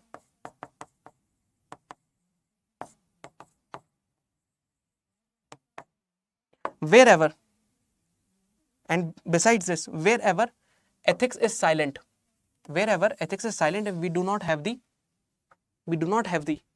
information with respect to law, we can call it gray zone. Gray zone means law is not very clear here, ethics is also not clear here. So what is the difference between gray zone, between the situation where we do not have the information? Here at least we have got some guiding light. Here it is ethics, society's ethics, society's principles and values. Here it is the values which are enforced by law. They are available here, laws, rules and regulations. But in case of gray zone, outside this, what will help? The individual's conscience will help in the gray zone. Some people would rely upon conscience only whenever there is a question. You are an IAS officer, an old lady comes to you and you are the in charge. You need to issue the certificate and she says, I don't have any document. Will you be able to pass on the information? Will you authorize so that her ration card can be issued? So in that gray zone, you might be having certain guidelines. According to the law, you might feel, no, it is not possible. According to the rules and regulation, you should not do. One loop area may be there where law is silent. According to ethics, you might be in a dilemma. That dilemma might require you to look into yourself and ask yourself, had it been my mother, what would have been my duty? Or what would you have expected from the officer in charge? So when you put yourself into that situation and ask from your inner voice, what shall I do? क्या करना चाहिए ऐसे में मुझे? Then you are taking the help of conscience. What you are taking? Conscience help. So conscience in this situation is guiding. So it is guiding light.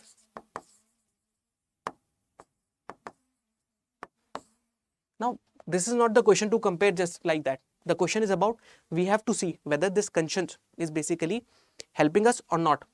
How do we compare this with law? So we have to look at the limitations of conscience. So what are the limitations of conscience is next thing. You must be very much clear here. Conscience has got certain limitations.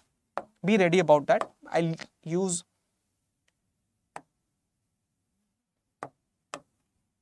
black color for that. So limitations. I would say if you feel that there is any limitation, please add. Do add the information, whatever is there in your mind. You can try to add here. What are the limitations in your mind? If there is any limitation, So limitation of conscience is basically simple. What is the simplest limitation in case of conscience? That conscience would depend upon the knowledge. So if I'm a person, I do not know many things, I would feel whatever is being information provided or available to me, I'll decide on the basis of that conscience. Britishers came to India. Their conscience said, we have got white man's burden. The knowledge they were having, the knowledge their thinkers and philosophers provided was that Britishers were only civilized people. Other people would need to be civilized. So it is knowledge. So if there is the limitation of knowledge, then it acts as the limitation in the form of conscience. So lack of knowledge is one area which acts as the limitation. Conscience, subjectivity is there. So I am a person, I may be having different socio-cultural values.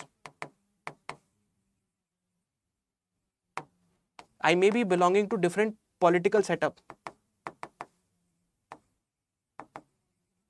What I need to do? Subjectivity. Need to reduce the subjectivity. Conscience may be having repercussion of lack of emotional intelligence. If low emotional intelligence, then conscience may be weak. We might be looking at our antaratma, but my antaratma, is it well trained, well equipped? Is it aware what is good and what is bad? That is the thing to know. Conscience may be derived because of the religious values, which might not be suitable in all the form of the secular society. So there are certain limitations. That conscience is good, but yes, it is not free from limitations. So what shall we do? This is the next part. In case of what shall we do?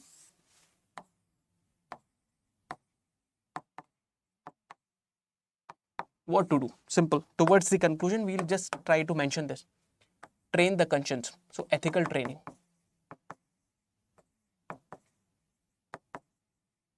Ethical training is required. Train the conscience. It is necessary. It is necessary that we need to train. We need to simplify things around. We need to simplify things around. Whether train the conscience or we talk about rules and regulations, things must be simplified. That is another case. Diversify the exposure. So even if you are raising the child, providing the education, diversify the exposure.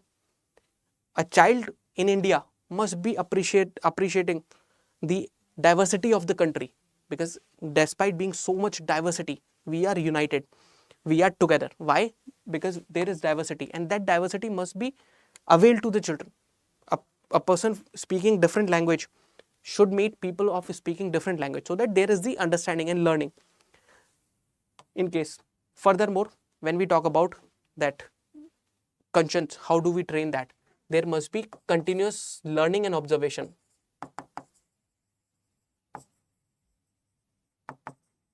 So the conscience of 1950s might not be equally applicable in the conscience of present day. The sense of privacy in 1950 would be different of sense of privacy in 2023. This is what I am telling, that there are changes. Those who change, they perform, they transform. Those who don't change, they are not able to survive in the society. As there are many people who would say that survival of the fittest is there. Why is it so? Simple reason. Because we need to change with society. So even our conscience needs to be trained. It needs to be changed according to the situation, according to the context. That is where you will end or conclude your answer. I hope you have the idea. What is this happening right now? You must be able to understand that conscience has its own merits and demerits as well. Okay. You can use this example of Schindler. There's a movie, Schindler's List is also there, in the Nazi camp. So he was against the groupthink. What I said about Mahatma Gandhi and Kant about duty, that you say, if you feel that this is truth, you say it even when nobody else is saying. You do the correct even when nobody is seeing. This is about the conscience. This is about the essence of conscience. All right. So having seen this, move to the next question. This is interesting topic. Again, I was having this idea. Probity. It must be coming in the paper, and I would say probity must be a question which should be there in every year's question paper. It must be there. because this is the particular topic. All right, I can understand it is slightly late in the night, but you must be staying in my hand. I'm saying to my slide changer. So probity is one area that must be there in every paper, because probity is something that should be there with each and every individual civil servant. What is this question? Probity is essential for effective system of governance and socio-economic development. Discuss. Very simple. This is the directive word. We have to discuss the relationship of probity with respect to governance. If in order to make governance effective, in order to make economic development, socio-economic development, we need to do what? We need to ensure probity is there. So let's discuss. What is probity? This is the first part.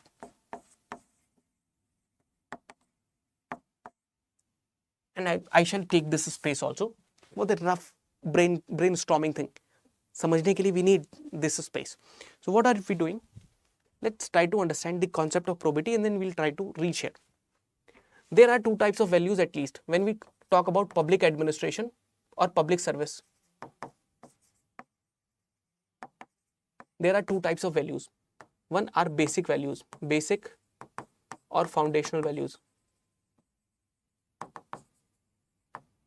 Once we are done with the foundational values, only then we will be able to appreciate and acknowledge and inculcate the advanced values.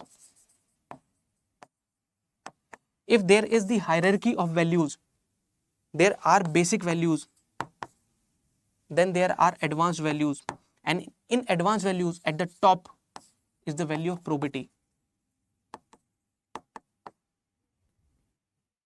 What is probity? Probity is not simply about financial correctness. Probity is much more than that. Probity enters in the every sphere of life. If you understand that integrity is an important component of any public service, so probity is a step ahead of integrity. If you feel that integrity means doing what you say at all the times, there must be consistency in your behavior, actions, thought, and this should happen all the time. You are throwing garbage when somebody is seeing. You are throwing garbage on the road when nobody is seeing. Throwing garbage when in the dustbin when everybody is there, but on the street when nobody is seeing. It means you are not man of integrity. You are pretending. But if you are following that every single day, it means you are man of integrity. Probity is one step ahead of that. What is probity? Probity is the maintenance. Probity is a situation of maintaining the highest values at all times. And what values it is talking about? It is talking about integrity, honesty,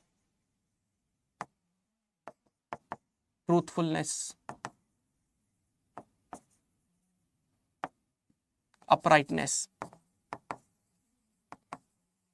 Uprightness in itself involves the value of courage. It will involve the value of courage. So probity is the highest value. If we have the values like honesty is the first step. The advanced version of honesty is integrity, and advanced version of integrity is probity.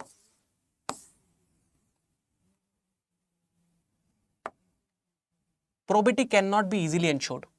For probity, we must have the Ram Rajya. Ram Rajya is said to be the Rajya where probity will be there. People will be happy because of the probity. So in case of probity, what are the necessary conditions? There are some prerequisites of probity.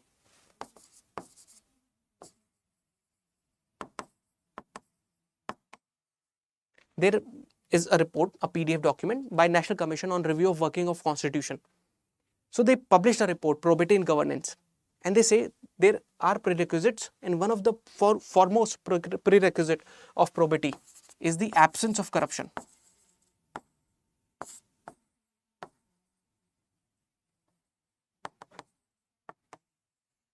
So this is the feature, or this is the manifestation.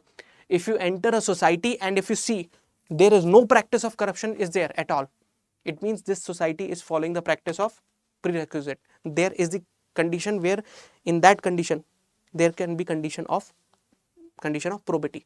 You might have heard of drama by Bhartendu Harishchandra, Andher Nagari Chaupat Raja, Taka Ser Bhaji, Taka Ser Khaja. From the very beginning, everything look very easy and attractive. But at the moment people try to enter into this situation, why this is situation, why everything is so cheap, they realize that government or the king is lacking in character. There is a lot of chaos. Lot of chaos is happening. People are corrupt, telling lie, putting blame on another. We'll try to look this drama in other case scenario also. But the thing is, a corrupt practices, that is a distorted form of anything, is not required. And the corruption by the public officer, by taking bribe, etc., is not at all possible in case of probity. If corruption is there, there cannot be any probity. Absence of corruption is the first condition for probity to happen or to exist. This is what I am telling you. So now they are asking what probity can do.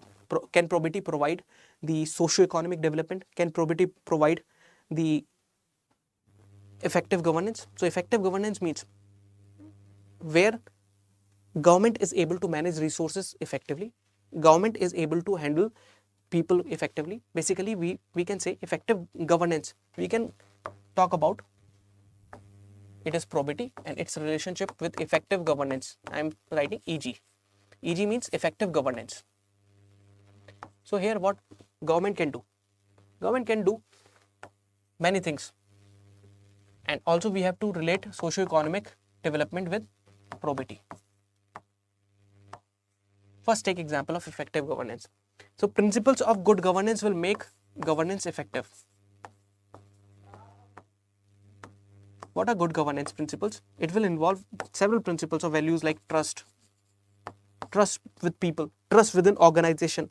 One department must be trusting other department. It must be coordination. It must not be like that first road is laid down and then there is water pipeline is being, so road is dug up. Every effort is gone into vain. So there must be trust with respect to people, and in between department there must be integrity. So if probity is there, it will increase the integrity. It will increase the partnership or consensus. If trust is there, it will increase citizen participation. It will be participatory in nature. So there are many factors which are associated with it. If we have probity, yes, there will be effective governance, and this governance will result into the good governance. And ultimately, if we follow these principles, we will have the ethical governance as well. Talking about the socio-economic development, probity means lack of corruption. If the funding is not siphoned off, Rajiv Gandhi once said that out of 1 rupee, which is being dispersed or to be distributed to poor people, only 15 paisa, 0.15 rupee is reaching to poor people.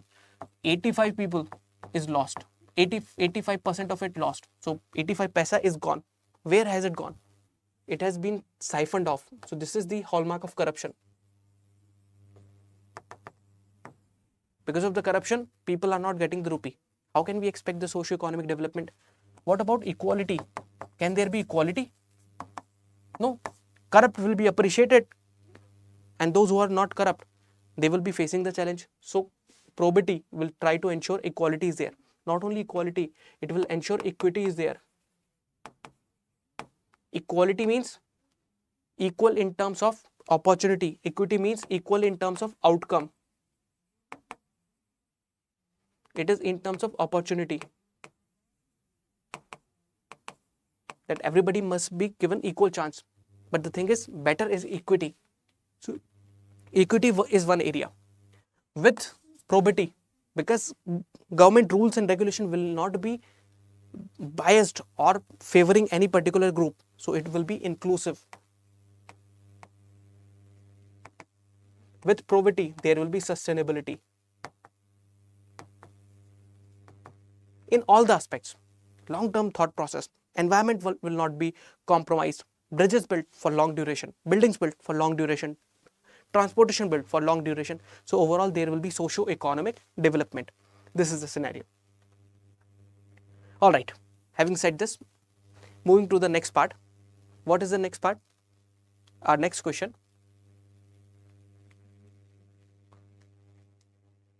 Question number 6A.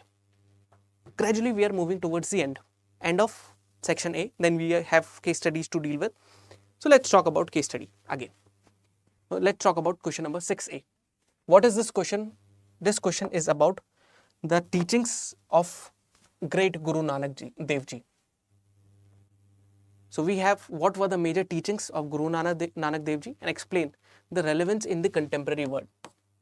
So Guru Nanak Dev Ji, we are aware of this fact, what he conveyed in the message. He was a part of Bhakti tradition. Entire Sikhism came out of his teachings, his wordings. So he was a greatest philosopher that India has faced. And even his philosophies, though dates back to many hundred years, now they are still relevant today. Humanity is the core. He was the culmination of variety of thoughts in the Indian land. So epitome of religious idea can be seen in the work of Guru Nanak Dev. He talked about equality. In Gurudwara, nobody is bigger than everybody. So everybody is equal. You will be doing seva in Gurudwara.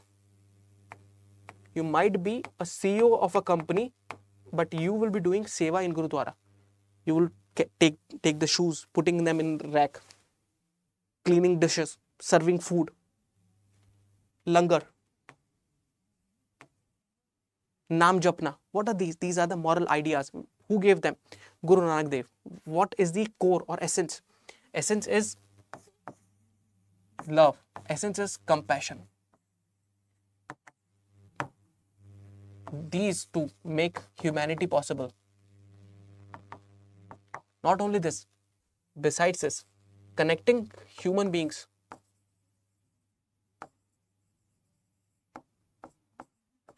with divine.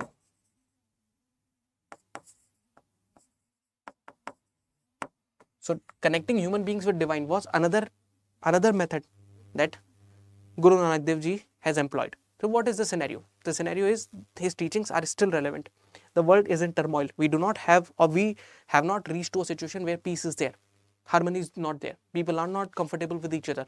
We are trying to be. We try and then again we fail. We try then fail. So these strategy, they do fall in line. The gratitude towards what you have achieved comes from the lessons and teaching of Guru Nanak Dev. World is one. The God is one. The supreme entity absolute is one. Ek Omkar. Whose idea? Guru Nanak Dev. So these are the basic ideas. Being, yes, very aptly said. Being humble. Achal.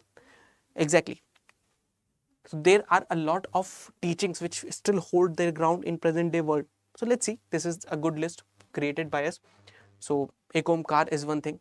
It is relevant. Exactly. Equality, social justice.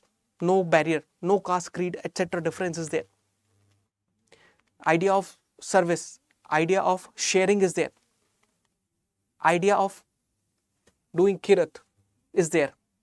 Respect for nature is there. So there are multiple ideas that we can learn from the teachings of Guru Nanak Dev.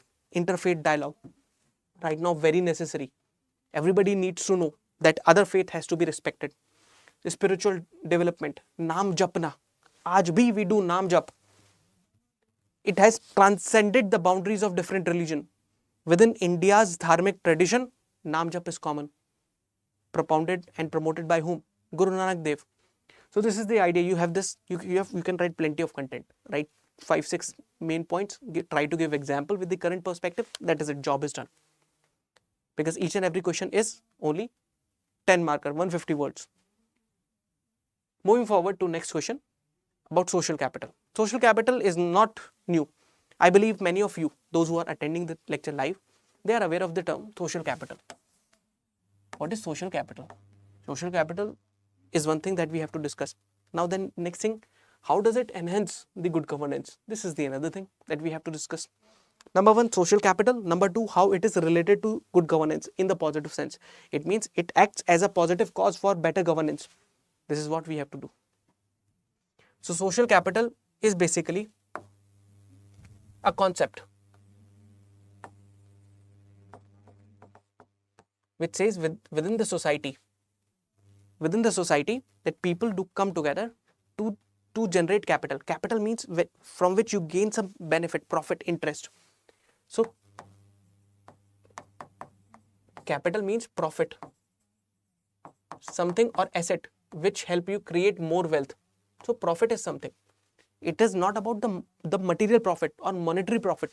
Social capital means you are getting social benefit. Social capital would involve that society must follow the norms. Plus, in society there must be respect for all. So there must be mutual respect and there must be trust. So it is a norm-based society where there is mutuality in terms of respect, mutuality in terms of trust. When we have this situation, we have society which follow the norms for good. Society which has got respect. Each and every individual is respecting each other. Even if there are multiple groups in the society, they are respecting each other and there is a trust. Then we say we have built the social capital. And the benefit of this social capital can be utilized. How can be utilized? Let me give you one example. There is another report on social capital, specifically the report by Second Administrative Reforms Commission.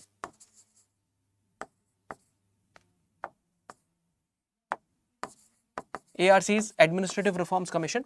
So Second Administrative Reforms Commission talks about in a report about disaster management. And in disaster management, there is the concept of social capital discussed. Social capital means if people are following norms and they are having mutual respect and mutual trust, they are yielding the capital. So even in case of crisis, a situation like disaster, flood comes, landslide comes, storm comes, cyclone comes, because the local people, local society members, they are the natives. They will be the first responders. Administration will come late. National government, by the time they'll dial up the number, they'll pass on the information, many things would have happened. So they are the first responders. So social capital is necessary. Social capital would result into multiple efforts. For example, if social capital is created, Narega type scheme would be implemented effectively. Social audit will be effective. Social audit will become effective. People will be taking interest in the local democracy. Why? Because people know this is our government. We have respect and trust with each other. We follow the norms. So whatever is going to happen will happen for our good. People will be enjoying their sense of ownership, belongingness will be there in all the efforts. So in good governance, what do we say? Good governance means it is consensus based, it is accountable, it is responsible. So social audit, accountability, ensuring responsibility, people themselves becoming responsible. They want government to be responsible. They themselves are becoming responsible. What does it mean? It is a kind of scenario where everybody who is a part of the society, they feel blessed and they feel blessed and they have the sense of belongingness with the society. So what is going to happen? Social capital is resulting into all the good values of good governance. Ultimately, it will bring efficiency also, effectiveness also in the governance. So this is the idea about social capital. So let's see what is this question is talking about. Explain the term social capital. You'll talk about social capital. We'll try to give the features of social capital. Social capital, in case of social capital, we can use examples of self-help group also, where we are wielding the use of social capital, trying to generate trust between small groups. Cooperative, सहकार से समृद्धि तक, social capital, we can relate them, right? So how they enhance good governance? We have discussed this. So this is the content which you can talk about it, and ultimately it would result into a better condition. So be it civic participation or the providing policy input or bottom up planning, what is there? It is the part and parcel of the social capital. And then you will conclude if there is a necessity, how we can increase the social capital. So increasing social capital, government's efforts are there, but the role of civil society and role of the elder leaders or the leaders with wisdom is necessary in this case. All right. So with this, section A is completed. Now the section B. that is the case study portion is there. This portion will not require much of the example from the general studies, but it will require the understanding of section 1. The questions which we have dealt, they belong to section A. Now we are on the section B. It means this is the scenario where the case is given and we have to answer the situation according to the case. So I would say those who are attending the class, you can also have a sip of water, then we are continuing with this, because this is the agenda for today. We have to complete this today itself. And I would say all those who are watching the video or they're live with me, they must keep raising their comments, the pertinent comment with respect to the discussion, because everything whichever is gathered must be useful for you in the long run.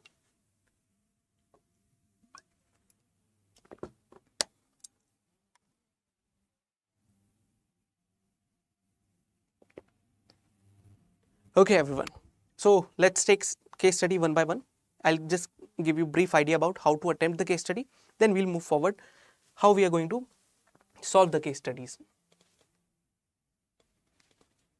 Alright, so approach towards case studies. In case of case study, when we talk about general questions or section A questions, reading becomes important, but case study reading question become all the more important because it is a very long case scenario. So read and understand. Case study question may not be difficult. So understanding is not a problem because question is in the simple language, but understanding is required because question is lengthy.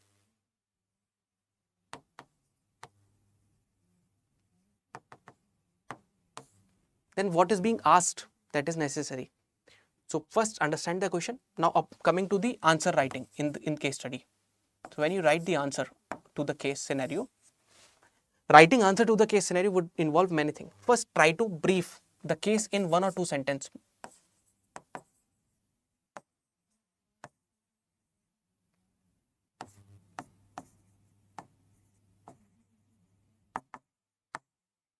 Brief the case in 1 or 2 sentences. Number 1 task. While you brief the case, you also talk about to which portion of the syllabus this case belongs to. What is the portion? What is the value? What is the chapter this case belongs to? For example, a question may be belonging to ethical case, environmental issue. So it belongs to environmental ethics. Try to mention that so that examiner gets a hook and connects. Okay, this person knows what is the core of the case study, right? This is one thing. So give the brief introduction of the case and then try to link with the case study. Identify who are the stakeholders. Who are stakeholders? Stakeholders are those people who are having something at stake. Means they are one way or other way. They are responsible or they will be affected if anything happens in the case scenario. These are the stakeholders. So they are the cause as well as in most of the cases they are the effects also. So they are those who are affected and those who are causing the things. They can be the part of stakeholders. In most of the questions, it will be government necessarily be the part of stakeholders, and also at the same time entire society. These are the like obvious obvious stakeholders. Remaining we can see on the case by case basis. So once we identify who are stakeholders, then we move to the next part. What is the next part? Generally question will ask, but no, if question is not asking, we have to see what are the ethical issues. Sometimes question may not ask, sometimes questions will ask. So in most of the cases, question will ask the ethical issues.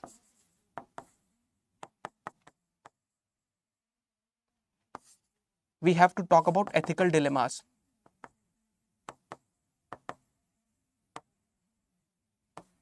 And remember, these are two different things, but in most of the cases, you will be writing them interchangeably. You can collect them under the ethical issues and then talk about them. But they're different. Let me tell you what is the difference. Ethical issues are generally the issues which pertain the question of ethics, whether it is good or bad. Whether it is good or bad. They can be answered on the basis of code of ethics. But some gray areas or difficult situation, or when there are two competing alternatives or two competing values, so where there are two values which are competing with each other, or two competing situations, like you have to save your wife or your mother, both are drowning, who shall be saved? This is the situation of dilemma. द्वंद पैदा करता है that scenario. So that is ethical dilemma. You will put them all together in one scenario. So your case study will have ethical issues as well as ethical dilemma. Besides this, what your case study is going to have? Your case study will talk about options. Generally, all the case studies will talk about options. But before you say, what is your final course of action?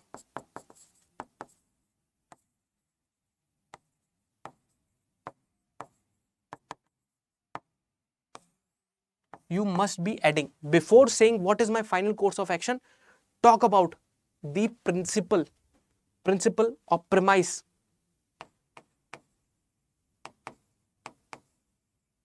that you follow. You will talk about principle or premise that you will follow. You will evaluating all the options, but for your final course of action, before talking about that, give the reason.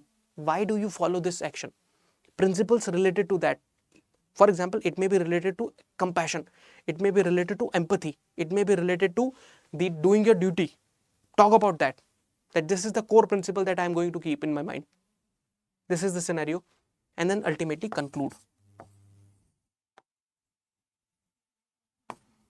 Some case studies won't ask all the things, but majority of them will ask these areas. In divided some questions. So they will give you entire question and then entire case scenario. Then there will be question A, B and C. And all together you have to write 250 words for a case. So you have to divide like A, B, C according to your wisdom. So roughly equal weightage, maybe you write 90 words for each or 80 words for each. You have to decide on the level of the question what they are giving. So these are the areas that you need to consider. So step number 1, it must be included. 2, 3, 4, 5, 6 and ultimately conclude your case study. Because without conclusion it is not going to happen.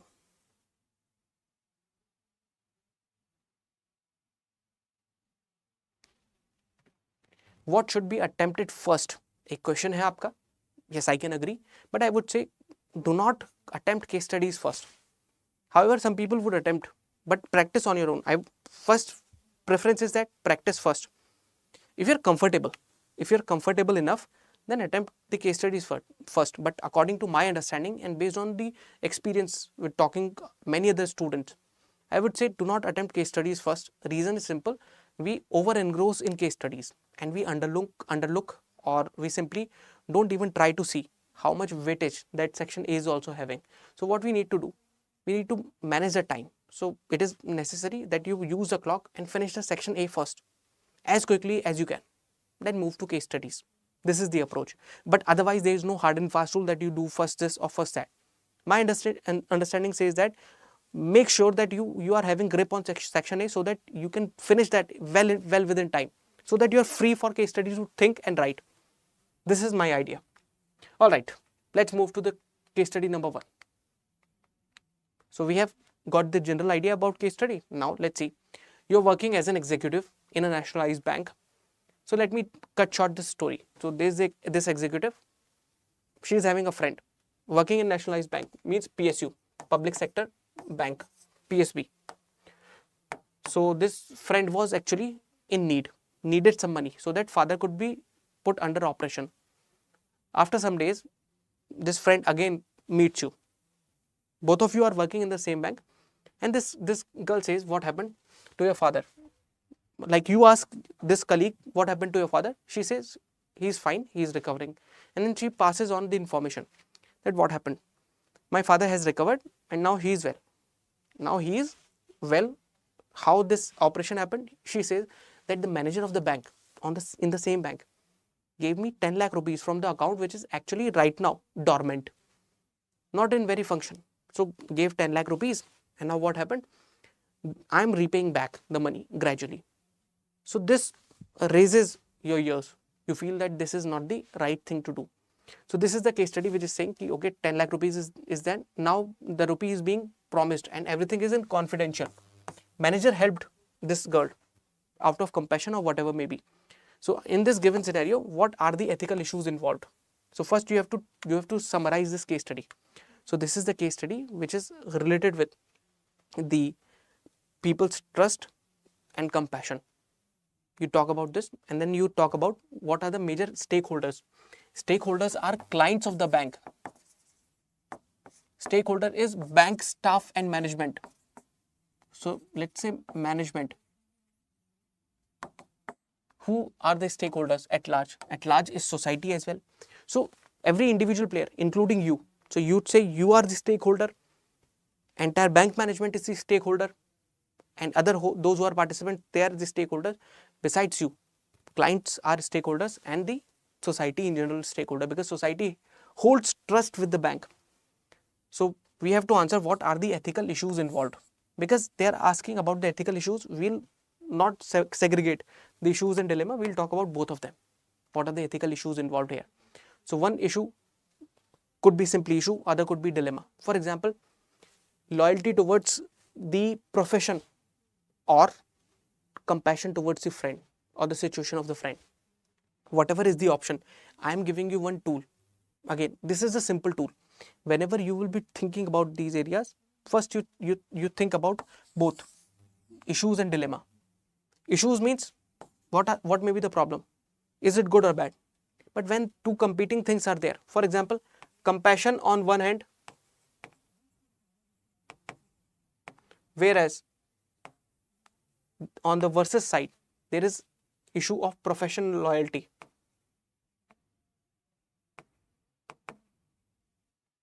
Another thing, trust of people or care of the colleague. So there can be multiple issues and dilemma which we can consider here.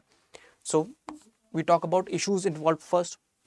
Then we talk about evaluate the behavior of bank manager from an ethical point of view. I am asking you, if you have any idea, if you have gone through the case study, let me know. How do you rate this? How do you feel that the ethical behavior of a person can be gauged? Let me tell you that we have to say from the ethical perspective.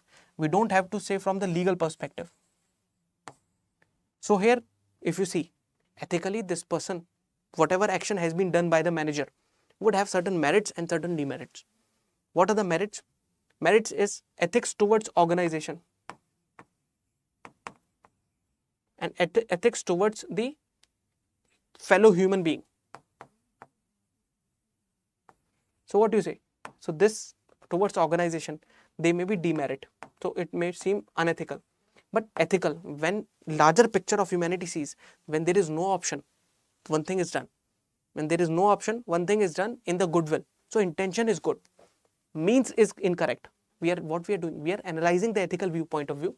So at least we will see intention, we will see means, and we will see result. So intention was good, means was bad, it was bad, but result is good. So we can say this was, from the ethical perspective of human to human interaction, it was a good gesture. From organizational perspective, it was bad, because intention was not building the status of the organization. So here it is again the situation of dilemma. From the means perspective, it was neither good for humanity nor good for the general situation, because sometimes what happens, if it is done for once, it may be repeated again, then there is result. For organization, it is not going to result into the good situation. Another thing which we have to look forward to, if this has been confidential, one problem is on the part of the friend or the colleague. Even if this scenario has happened, this colleague who went for the treatment, whose father went for the treatment, should not have shared this information with you. Even if that has happened. Now, if this information is in the public domain, you have to think, not public domain, you have to make sure that this person must not spread this news to everyone, because there may be a chain reaction. Chain reaction, we have to stop that. Number one. So when we evaluate the behavior of the bank manager, so we see on one side, it is for organization, it is not good, but on the other, it is basically promoting the humanity. There is no interest of the bank manager in general, because case is silent. But yes, you can say if it is there, has happened, must be as a part of an exception, not as the regularity or normality. This is one thing. Now, question number 3. How would you react to this situation? This is the tricky part. Some people would be against manager, go and complain. Some would be against this girl, go and complain. No, that is not how system should work. If something has happened, even if you have to confront with the idea that must not result into the bad for all. Bad precedents must not be there. It was the gray area, it was the gray zone sometimes when it becomes difficult to decide what is good and what is bad. Sometimes we feel what we are doing good, even beyond our capability. So what must be and how should be your reaction? That is the next question. What should you do in this case? In this case, the simple idea is your reaction could be either way. You can pick this reaction, you can shout out, you can complain, or you can communicate with both of them individually, or maybe you just try to create a situation so that the money gets back to the account holder, because the account holder is having trust with the bank. Number one. Number two, this information must not pass to any other else. Number two, because we are looking into the ethical issues associated. Number three, the conduct of manager, because it is ethical from the humanity perspective, but at the same time manager should also be communicated with you, or you try to communicate with manager if you want to, only after having or taking confidence with the girl, because it will be like information passed as a gossip from one person to another person. But as a matter of reality, you must not take law in your hand. But the thing is, on the matter of humanity, if it has been done, on the matter of compassion, it has been done, it should be there. But your reaction should not be against everyone in this context. This is my viewpoint. However, in the case scenario, in the description, you have the another point that you confront the manager, you raise the issue as well. But I'm not in the favor in general, because there are many things which are there,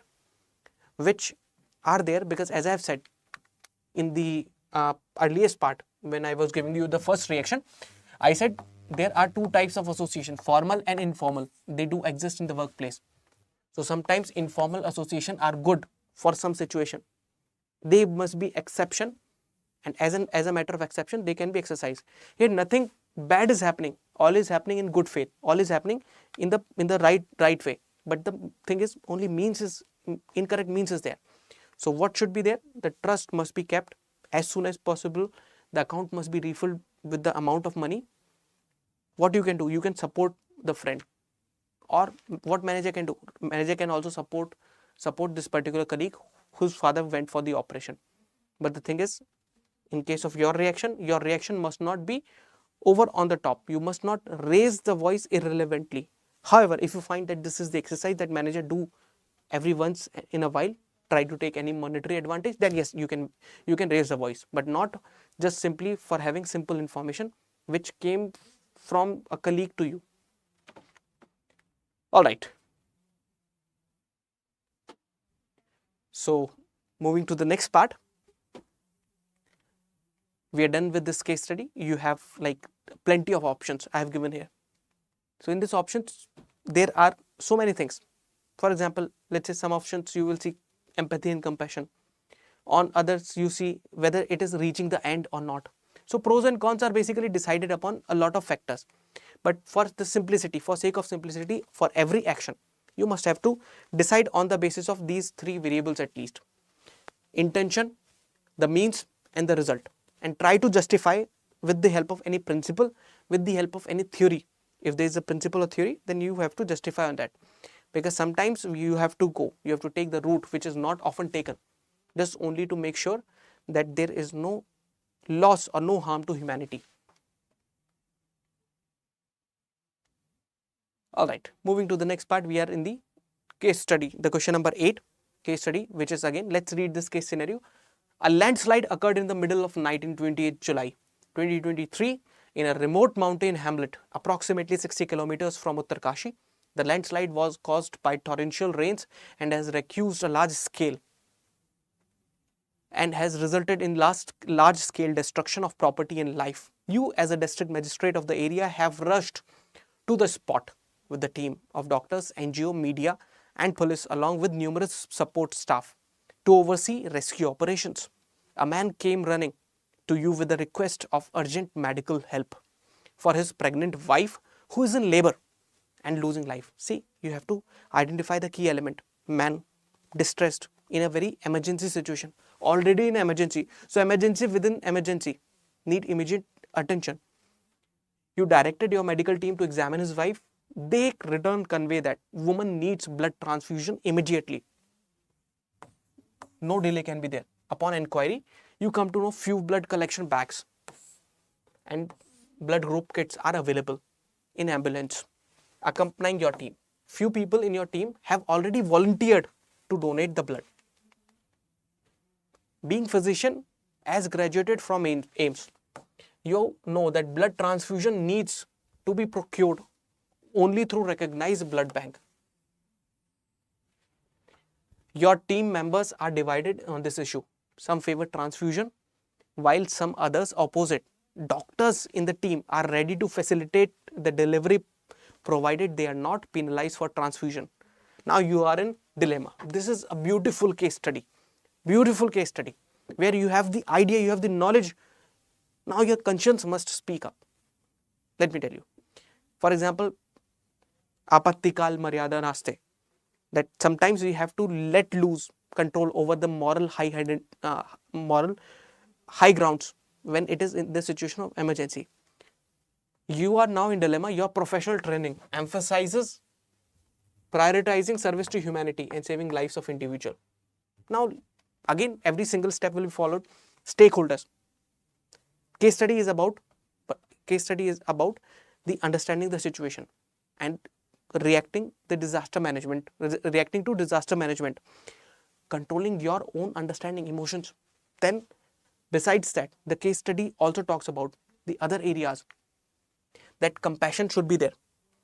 So you talk about case study, introduce the case study, give a brief idea about case study, and then talk about how you should proceed in this case study.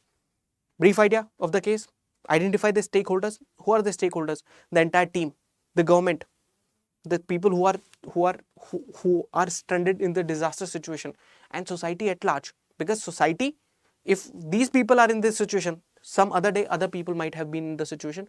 So society itself always be the part of stakeholders. So effect of one situation will be on other people. You are not safe if you feel that the neighbor's house is burning.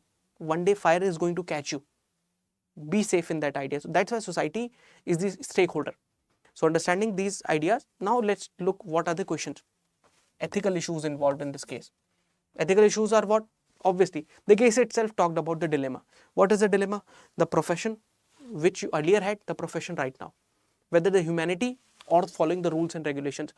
That is why conscience, laws, rules and regulations. Look at this. Physicians are afraid if they transfuse, they might be punished later. So, in the matter of conscience, there is no place for laws of majority. Listen to your conscience. You are the professional. You have the idea of both the words, the administration and the idea of the medical profession. If things are safe, do play them. There is the principle of doctrine of double effect.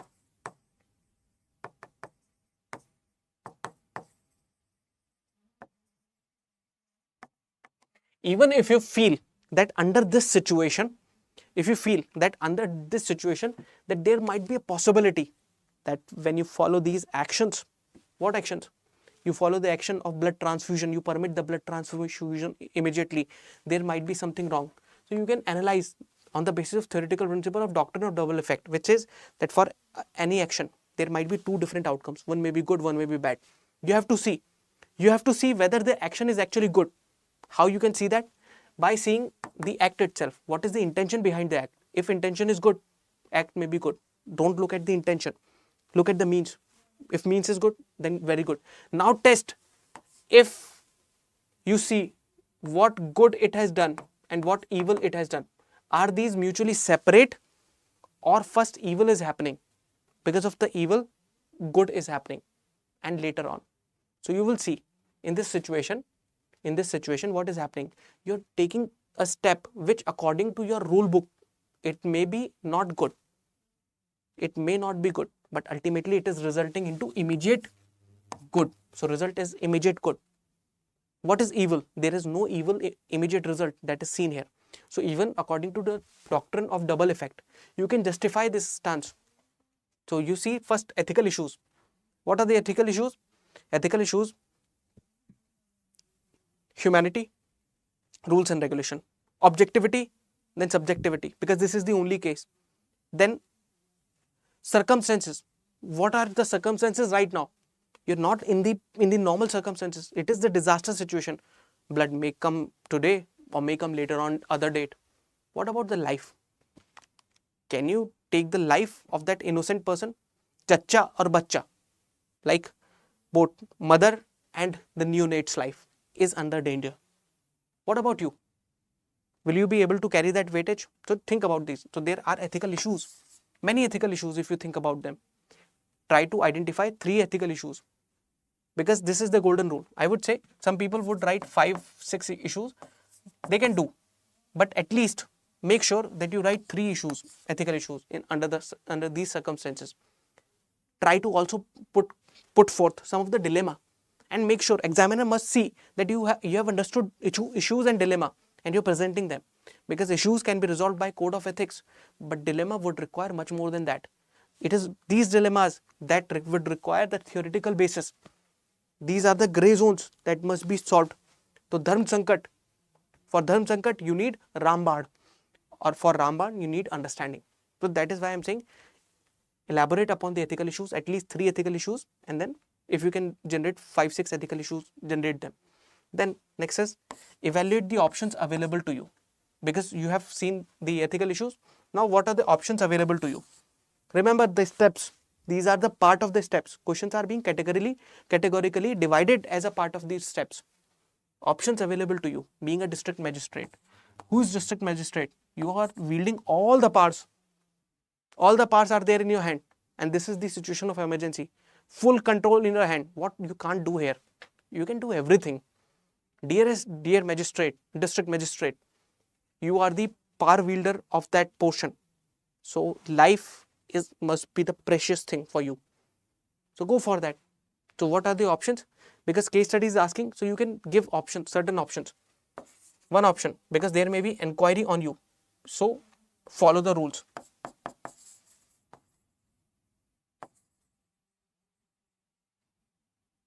Another option, wait for help.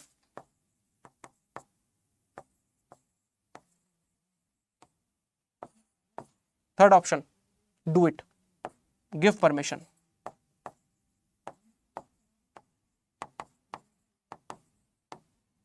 So you can generate many options, and for every option, you need to analyze whether it is good or bad. How you will analyze? At least judge on these 3 parameters: intention, the means, and the result. IMR ke basis par you have to judge all the steps. So something may be good, something may be bad, something may be good. So pros and cons will be judged on the basis of this. Not necessarily you have to put these headings, but when you analyze pros and cons, think about its intention, think about its merits, think about its demerits. For example, following rules. Intention is good, you have to follow the rules. Following means is good. But what about result? Result will be very bad. Blood loss, loss of life. 2 lives will be lost. Then, what is the good point? We have talked about. Good is that you are following the rules, setting the precedence. Even in the emergency situation, you followed the rule. So you might be very happy. But what about your emotions? You won't be able to control your emotions. So in this case study, so if you are emotionally intelligent person, by default, you would not be going with this option. Whatever premise you are talking about, ensure that there is a principle basis to support that. Emotional intelligence is not supporting this thing, man. Then moving to the next part, wait for the help. Wait for the help from any other district, from nearest sources. But it is inactivity, inefficiency. What kind of district magistrate you are if you are not able to take the decisions? You are procrastinating the situation, waiting, buying the time, delaying, deferring. This is not at all required. Any activity is better than none of the activity. So, intention may be good, but means is not good. Result will not be good. Give permission. On the face value, it may look as if you have used the moral intuition. Why intuition? Because intention is good, but means might be in the gray area. But I am telling you, it is not illegal in the situation. It is under the exceptional situation. So it is moral intuition on the value, on the face value. But if you look into it, it is actually based on moral reasoning. What is the reasoning? Your emotional quotient will tell you that life is more important, compassion is more important. You have got thinkers, you have got principles to support, you have got theories to propose, to support, you have got duty. Your deontology says that. So ultimately, what is there? You have got so much backing to support your decision. So you will realize it is not moral intuition, rather it is moral reasoning. We are picking up the concepts from the paper itself and applying that, so that examiner is also comfortable that you can understand them. So you look at these three basics and see. I'll later, at the end of the paper, if time permits, I'll also discuss what other thing can be discussed. Like what other thing can be discussed besides this. Or rather, let me tell you right now, intention means result. Besides this, you can also test upon the circumstances, under which circumstances you have taken the decision. This is the next element on which you can analyze the pros and cons. You can generate more other options. If you have any other innovative option also, you can generate that. Having gone through these, first identifying the issues and then evaluating each and every options available to you, you have to ultimately decide which is the course of action for you. What is the course of action? I would say third one is the course of action. You can improve upon this course of action, not only just giving the permission, but also a step ahead. You will see that the due care must be given to both the pregnant lady and the child born. All right. So these are the ethical issues, as you will read about them in the PDF. So every options available will be in the form of pros and cons. I have given you what kind of pros and cons you can develop over time. All right. And then you will conclude your case study. But make sure when you take the final decision, rest, this is my premise, this is my principle, this is the ground I want to lay down. Why I am taking this decision? Because of this I feel. So compassion takes the highest position. I am emotionally intelligent, I can take the decision. Use them. If you feel that there is a difficulty, also use the doctrine of double effect. That will help you. Moving to the next question. At 9 p.m. Saturday evening, Rashika, joint secretary, was still engrossed in her work in her office. Ghar par, like in office, she is there at 9 p.m. Her husband Vikram is an executive in MNC and frequently out of town in connection with his work. Their two children aged 3-5 are looked after by domestic help. At 9:30 p.m. her superior, Mr. Suresh. So there are a few people. Let's try to underline their name. So Rashika is there, then Vikram is there, and Suresh is there. Suresh is her senior and asks her to prepare detailed note of it on an important matter in according to matter that to be discussed in the ministry.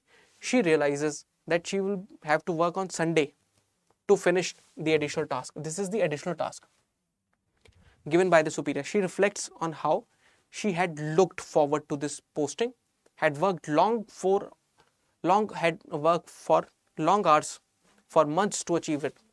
She had kept the welfare of people uppermost in discharging her duties. She feels that she has not done enough justice to her family. She has not fulfilled her duties in discharging essential social obligations. Even as recently, last month, she had to leave her sick child in nanny's care. She had to work in the office. Now she feels she must draw a line beyond which her personal life should not take precedence over professional responsibility. She thinks that there should be reasonable limits to work ethics, such as punctuality, hard work, dedication to duty, and selfless service. Look at this.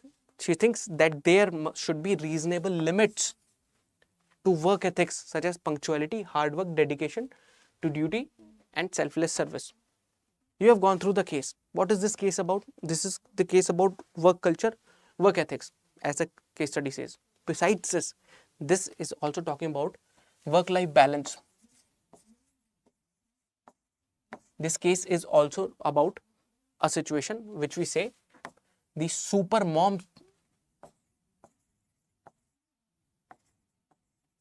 syndrome. Means that the mother has to be very powerful, very capable, that she is able to do both the duties, duty number 1, duty number 2 at the same time. So this is the case study where multiple roles are expected by women in society, is also another aspect that to be included. This is the role which we can link with the care economy or care ethics. Care ethics means the care given by mother or the female member of our family. How do we see? How do we put in the framework of ethics these care given by these female members of our society? Anyways, if we have the idea, general idea, we have understood the case study, so we are aware of the fact that she liked this job. That's not the problem, but the additional task has a problem. But work ethics, all these things, they must be put to some limit so that her private life should not be hampered. There are some necessities and conditions, but she is under obligation of this duty. She has to discharge this duty. And let me tell you, when you are the civil servant, you are a person equal to joint secretary rank, you hold a position. This is a vocation, not just a simple job. This is a profession which is not limited to the personal level interaction. This is what you are part of the public life. So your role, your personal life takes a back seat in most of the cases. And again, we are seeing this. And because she has to play dual role, the problem becomes more. Both of them are working, husband and she. What should be done? Let's talk about these things. First, we have to see what are the ethical issues involved in the case. Ethical issues matlab that the issues which need attention. They may put things as good or bad. So ethical issues here in the question would involve, as we see, number 1, should there be work ethics that must be limited? So work ethics, number 1, that should they be limited or not? Ethical issue. Another thing, ethical issue here is, what should be the work balance? So personal commitment, professional commitment. Number 2, roles towards family and roles towards the office. Ethical issue also involves the relationship between superior and subordinate. If the person is seeing that the meeting has to happen within the ministry, the superior, what is the role of the superior and what is the timing and how much time is given to this officer, joint secretary, to perform this duty? So role of the superior as well as role of the joint secretary. So their role, again, how much is the objectivity which is there in the system? If we talk about the work ethics, are we assigning work objectively, or is it something happening because somebody is not assertive enough?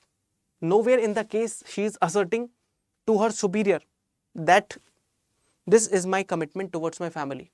So is it the issue of assertive training? Is she lacking in assertiveness? Assertiveness means whether you are able to convey what you feel, what you think, what you're capable of effectively or not, without losing your temper. Be firm and polite and yet convey your message. Are you getting? Be firm and polite and convey your message. Is she able to do that? So this is another issue that we can find here in the situation. If she is not able to convey what she is having in her mind according to the profession, it means it will result into ethical good or ethical bad situation. So discuss the ethical issues involved in the case. So there are many issues. You can think about them. Then part B, briefly describe at least 4 laws that have been enacted by the government with respect to healthy, safe and equitable working environment conditions for women. So there are many laws for female working environments. For example, there is POSH Act, Prevention of Sexual Harassment Act. Then there is, for health of female counterpart, there is Maternity Benefit Act, which provides for the maternity benefit relief. There are other acts for equal wages in Factories Act. Factories Act also talk about the situation where the man and female must be treated unequally, specifically in terms of working hours, in terms of like uplifting the weights. So both should be different for men and women. So these are the certain acts about which you can talk. There are many other acts. If you are aware of them, you can talk about them. So there are questions in which case study, not only they are asking about your opinion, they are asking about the factual content which you derive from the other portions. For example, social justice of paper 2, you will have this information. Or Indian society, issues related to women, you will get this information. So there are acts. I have also given you in the slide, so you can read them. Anyways, moving to the next part. Imagine you are in the similar situation. So you become what? You become Rashika. So you become Rashika, you are in the similar situation. What suggestions would you make to mitigate such working conditions? So first you have to see you are in the place, you are in the shoes of Rashika, and you have to see what are the conditions that you can put forth to make work condition better. Pehli baat, the first thing, it is not a role of one person. Improving work condition, work ethics, it is the collective effort. There are people, stakeholders, like any case study, it is also the issue involving various stakeholders. As we would talk stakeholders here, stakeholders would involve joint secretary, superior, husband, society at large, or work culture in general, right? So this organization where she is posted is also part of the work culture. Now the thing is, if this is happening once in a while, that may be understand and that one can understand. But if it is happening again and again, then it is the question. There's a big question mark why it is happening again and again. This is one thing. Now let's talk about, if in this situation, what are the suggestions you will give? So we have to talk about greater and amicable work condition. So suggestion must not be only for one. Suggestion should be for stakeholders. So for stakeholder, number one, Rashika should have suggestions for herself. Rashika, you being Rashika, should have suggestion for her husband, Vikram. You must have suggestion for boss, Suresh.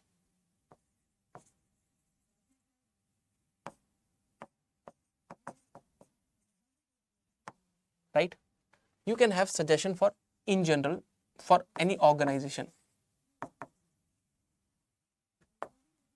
What suggestion you can put forth? Rashika need to be assertive. She needs to engage in emotionally intelligence. Is she breaking down? What are the reasons? Why is she breaking down? Is it only work pressure or anything else? That must be seen. If there is only work pressure and it is repetitively happening, why there isn't any communication? Why she is not assertive what she wants, what she feels? So effective communication is necessary here. Vikram, why is the responsibility of woman? Is there any possibility that the role can be moderated? So helping wife. Finding alternative.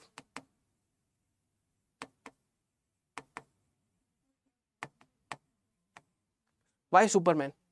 Why not Superman? Why should there not be collective responsibility? This is the question for Suresh. This is the question for Vikram, her husband. Now coming to Suresh, superior, senior.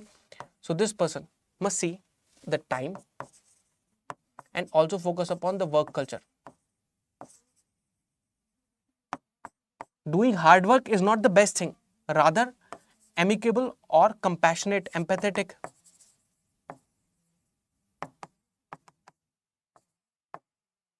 work culture is needed. We need to be sensitive. So what is the suggestion? Need to be sensitive to different needs. We need to be empathetic. This is at least must reflect in your answer. What must be there for organization or society in general?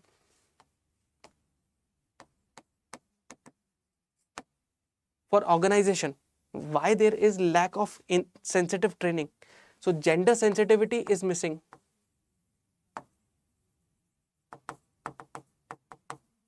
So let's at least have the gender sensitivity. If laws are there, so they must be implemented.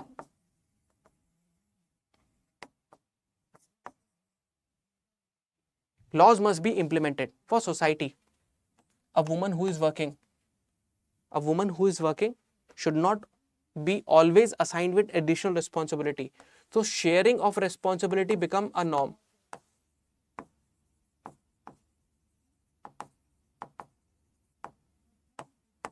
Voice of women should also be heard. It should not always be there. If a woman is raising voice, it should not be handled or it must not be tackled with the ego. Rather, we can see If there is a genuine necessity, we can follow that, we can consider. Otherwise, what is going to happen?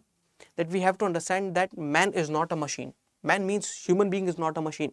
There must, yes, indeed, there must be a limit. Exceptions are one thing, but if it becomes norm, then it is other thing. So this is such kind of recommendation you can suggest in the case study. And why you are suggesting? Use those elements. You're talking about emotional intelligence, one of the principle. You're talking about the compassion towards the opposite gender, the weaker gender right now we are talking about, because she has to play dual role. She is mother of 2 child.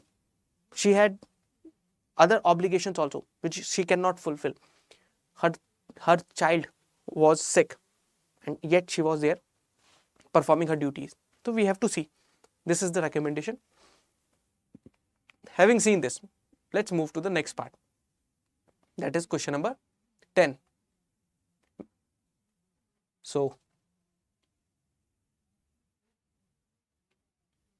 question number 10. So we try to tackle these questions and then move to the next question. Question number 10 is about Vinod.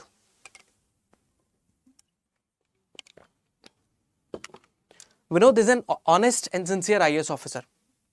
Presently, in this case, basically, most of the questions are being asked from the public sector or government agency. So public like and government agency, they are the major theme in this, and particularly the work scenario. Recently, he has taken as the managing director of State Road Transport Corporation, 6th transfer in last 3 years. It means it shows not a very favorable one. There is no godfather of this person, and this person is being transferred because of his knowledge, affability, and uprightness. So he is not bowing down in front of anybody. So he is just simply following the rules and regulation and not liked by many people. That is why transferred many times. The chairman of State Road Transport Corporation is a powerful politician. What does it mean? Have the power. Very close to the chief minister. Agree? Means muscle power, political power. Vinod comes to know about many alleged irregularities of the corporation and high-handedness of the chairman in financial matters. So it is the case of corruption.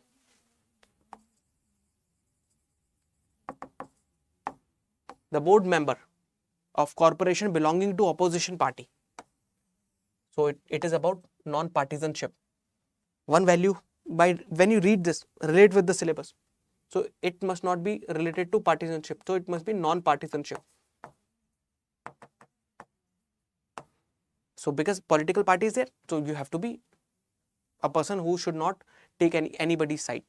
Meets Vinod and hands over few documents along with a video recording which chairman appears to be demanding bribe for placing huge order for supply of QMR tires.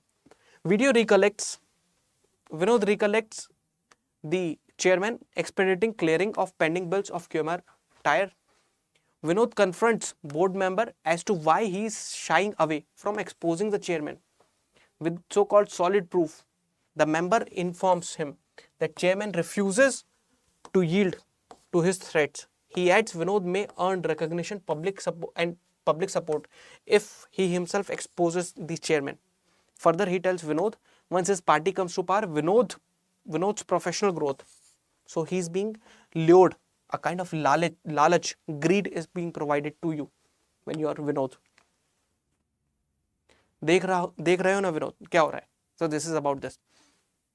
Vinod is aware that he may be penalized if he exposes the chairman and may further be transferred to a distant place.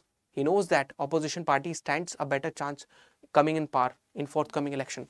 So party can come into the power. However, he realized that the board member is trying to use him for his own political gain. So as a conscientious means diligent, those who do their duty with due diligence. So as a conscientious member of civil services, so as a conscientious civil servant, evaluate the options available to Vinod. Number 1, this is the first question. Question number 2, in the light of above case, comment upon the ethical issues that may arise due to the politicization of bureaucracy. Brilliant. So this case study is about politicization of bureaucracy. You don't even need to think about it. So one of the major highlight is politicization of bureaucracy. That is why I said non-partisanship is the value which will be looking into it. Objectivity is the value you will be looking into it. Then probity is another area. So let's think, if you read case study, why this board member is not going it himself and exposing the chairman. Think about it. When elections are coming and they can win, why they don't wait for the elections, or they're just simply trying to get the mileage, as Vinod feels so. So the thing is, in this case study, identify these stakeholders, because you have understood what is this case study and what are different aspects of the syllabus it will touch upon. So you have understood the case study, identified the syllabus, identified the stakeholders. Now you move forward to the questions that they are asking. So you need to see what are the options available. Before writing them, write the ethical issues. Ethical issues means objectivity, non-partisanship, right? These are there. Is there any dilemma? Dilemma is expose or not. Follow the idea of the opposition party's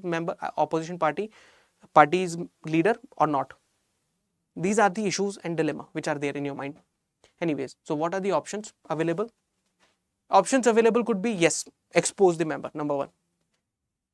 No, don't expose the member, stay silent. Number three, what you can do? You ask the board member to expose. Number four, you think about something else, innovative, because this is the fourth one which you have to say. So in one you are exposing, in another you are not exposing, in another you are asking board member to expose. In third, what you can do, which may be the better situation, that ask board member to give information in written. Nothing is given in written, only documents are given. But if this information has to be given, it must come in the written format. The complaint must be given in the written format, because it is not only Vinod's responsibility to immediately act. It is not about moral intuition. Reason it out, put the logic. What about video? Can video be faked? Answer is yes. How do we know whether the video is authentic or not? How do we know documents are authentic or not? So what do we need? We need to check the authenticity. So first, asking the board member to write it, and then apply the logic of administration. So in this question, when we have to evaluate the options, so each and every option we will be evaluating on the basis of intention, their means and their results. We will see the pros and cons, and then you have to pick up the option which will be actually valid for you, and that option will be the fourth option that we are discussing. Ask the board member in the written manner to file a complaint, and I'll, as a matter of authority, will sanction according to my power. Here there is no gray zone. Remember this thing. It is not about gray zone. Here you have to follow laws, rules and regulations. Mind it very carefully. Laws are very objective on certain questions. They are objective, yet that is why they can be scrutinized. You identify this. So here, be very clear in this stance about this thing. Now, in the light of the above case, comment upon the ethical issues that may arise due to the politicization of bureaucracy. There are many ethical issues that may arise. Some issues I have already told you, but other issues may be, ethical issue could be like on the case of the welfare of people. So people's welfare might not be there. It may be your own threat to your own life. It can come into the ethical issue. Your personal life might got disturbed. Politicization of bureaucracy. The entire lineage, your subordinate, will also be affected. So you have to see what are the different areas that must be kept in your mind when you deal with certain situations. Under certain situations, there are at least 2-3 variable values that are there. One is objectivity, that will help you out here.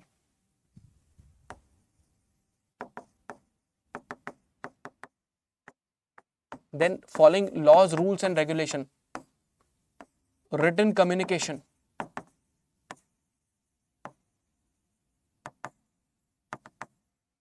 Non-partisanship.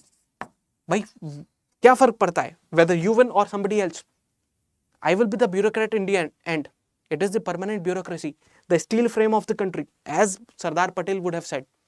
So non-partisanship.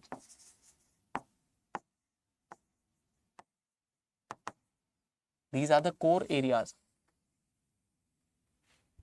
that must be kept in mind, right? Because this is a case where you might be lured for some lalach, some greed, that your professional career will be good.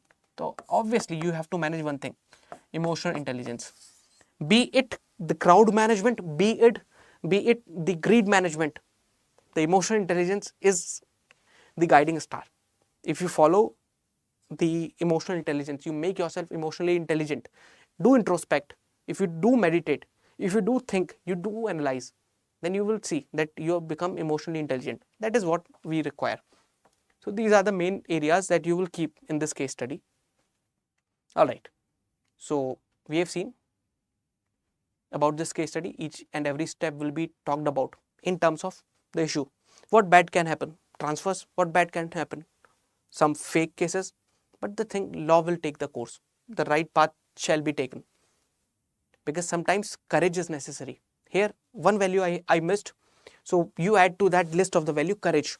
Being courageous is necessary. If you miss the courage, it means you will lose your mainstay. So to be a human is to be a courageous person. Otherwise, dead are dead. So life needs courage. As Swami Vivekananda also would have said about the courage.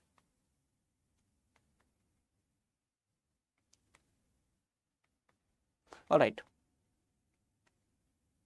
And ultimately, we are in the democracy, and democracy would require people's trust. A popular trust should be upheld, and bureaucracy are responsible for that also. Okay. So I think we are very fast. We just skipped to another case study. Now we have to see this case study number 11. Question number 11. So dear students, first of all, I would just like to thank you. Thank you for appreciating and being continuous with the interaction and the discussion that we are having, because it is no easy. As long as you are you're showing your perseverance, you're disciplined, it is good. Your track to your path to tread the Masuri route is open for you, as long as you are able to do the hard work. You're able to do the effort with discipline, but with some smartness. The smartness will be there with the guidance. At StudyIQ, we can think and we can relate that. But the thing is, I still appreciate that those who initially joined, many of them are still there. Some might have left, but majority, those who have joined, they are here. Anyways, moving further, you have just been appointed as an additional Director General of Public Works Department. सुनिए, this is another case study. Public sector की ही बात है यहाँ पर. The Chief Architect of a division, who is to retire in 6 months. 6 months. Very elderly person. So must be 59 years of old. Working on very important project. Successful completion of which would earn him a lasting reputation for rest of his life. Yes, a new lady architect, Seema, trained in Manchester School of Architecture, UK. Joined as senior architect in your division. During briefing about the project, Seema has made some suggestions which would not only add value to the project but would also reduce completion time. This has made the chief architect insecure, and he is constantly worried about all the credit will go to her. Yes, I can relate that. ये परेशानी दिखती है. This is very common. Subsequently, he adopted passive. Look at this.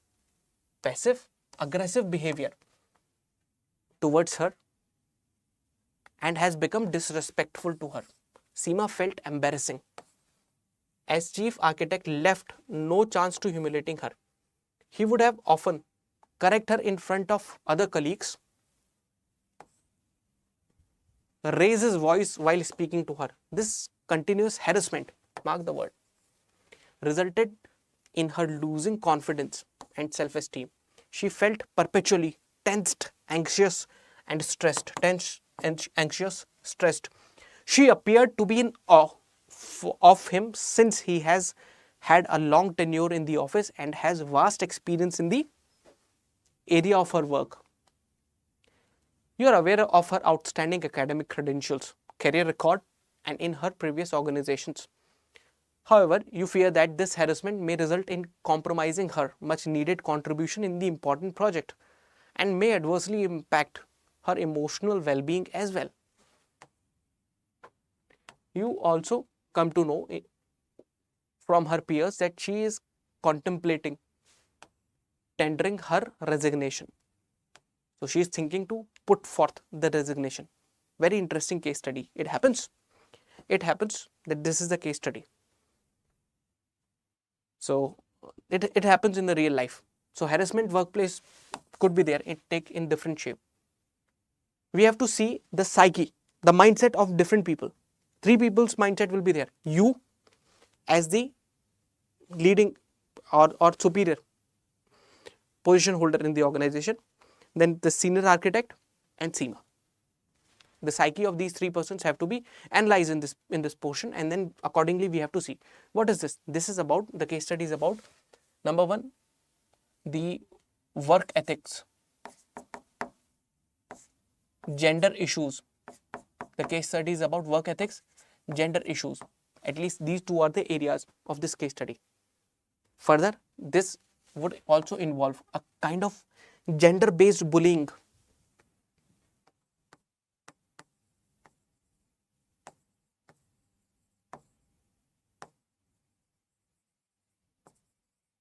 Why I am saying this, it is a gender-based bullying, because of this line. Read this very carefully. That, see, he adopted a passive aggressive behavior towards her and becoming disrespectful to her. What happens? Passive and aggressive means you're not doing anything. Like willfully, you're not creating any situation which is comfortable for her. You're passively, but you're aggressive at the same time. Not actively hitting, not harming physically. But yes, you are creating each and every condition which is there for her. Very difficult condition. So under that scenario, you're passively aggressive and disrespectful. This shows that there is ongoing bullying, gender-based bullying. And this bullying comes from the patriarchal mindset. So patriarchal mindset is one thing that is happening. Not only patriarchal, let's see what are the major issues. First, see these questions and then I'll try to discuss this case as well. What are the ethical issues involved in the above case? Number one, ethical issues are many. So work ethics based ethical issues relating to the individual person, me being the in charge, the other being as the senior architect, or being SEMA, or the person who is going to retire. So there are different ethical issues. So this is the ethical issues that we have talked about. Further, what are the options available to you in order to complete the project as well as to retain SEMA in the organization? What would be your response to SEMA's predicament? What measures would you institute to prevent such occurrences? Measures so that these things do not happen in the organization. Identify the stakeholders. Stakeholders, no difficulty. You, the person who is going to retire, SEMA, your organization and society. All as a whole. If you can include government also, talk about it, because it is the understanding of these cases which reach to the high level, and then the rules are formed. So these are there. So we have gone through some idea of ethical issues. What are the ethical issues? We have to talk about the options, but before talking about the options, I would say, let's see what are the conditions of these people mentally. So you, right? Then this architect. So I am saying 59 years old. And then this is SEMA. Besides that, we can also talk about organization as a whole, because this understanding will give answers to all the questions. For 59 years old, what is the issue? Insecurity. When you run short of something, you are insecure. Less food, you'll be insecure. You'll try to save more. When there is insecurity in economic system, you will secure more wealth. When there is insecurity in terms of political seat, you will become insecure politically. So insecurity is the reason, number one. This person is old but has the experience. So far, he would have been a good person because the case study doesn't talk about it. So on the face value, we say might be a good person. But the thing is, whether this person is doing this always or not, this is the matter or consideration for me. So look into the previous record.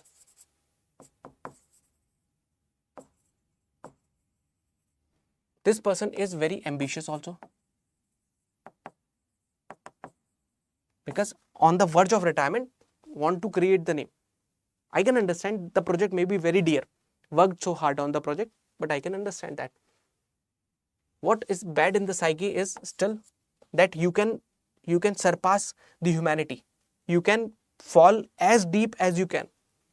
As the Aristotle said, surpass the angels. But if comes to fall, it can be as deep as no one can measure it. So it is like that fall. So bullying is happening. Opposite gender. So he is not aware of the fact that the opposite person is of the other gender. He must be experienced, but actually he is lacking in one thing. What is that? Emotional intelligence. Chances are there that his attitude is having prejudice.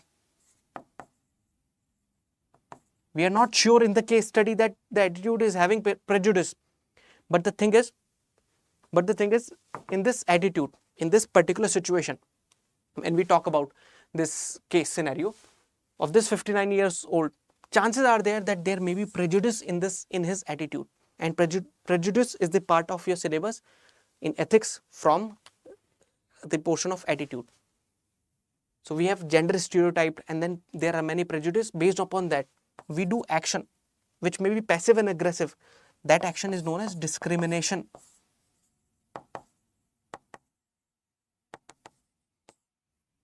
All the things are tantamounting to a situation of harassment. What about Seema? Seema is a very talented lady with a degree, experience. So knowledge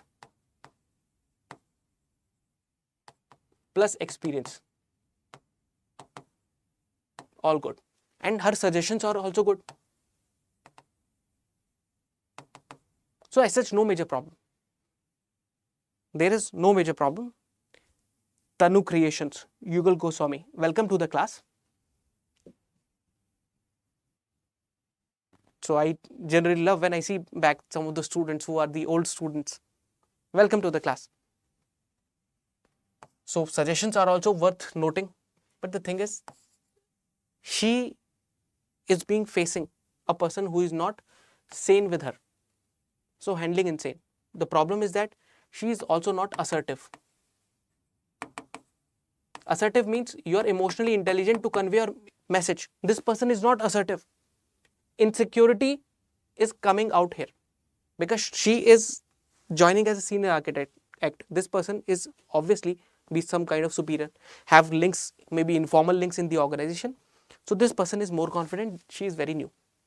So assertiveness is missing. Besides this assertiveness, there are other segments they are there. For example, in case of Seema, she became very docile. So where is the spirit to fight back?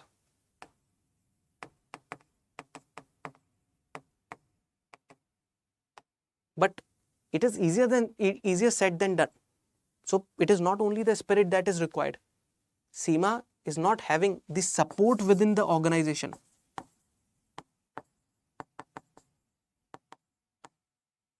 Why? Because she is new to the organization. So by default, we have got very element which are related to the Seema's condition. Within organization, what about gender sensitivity training?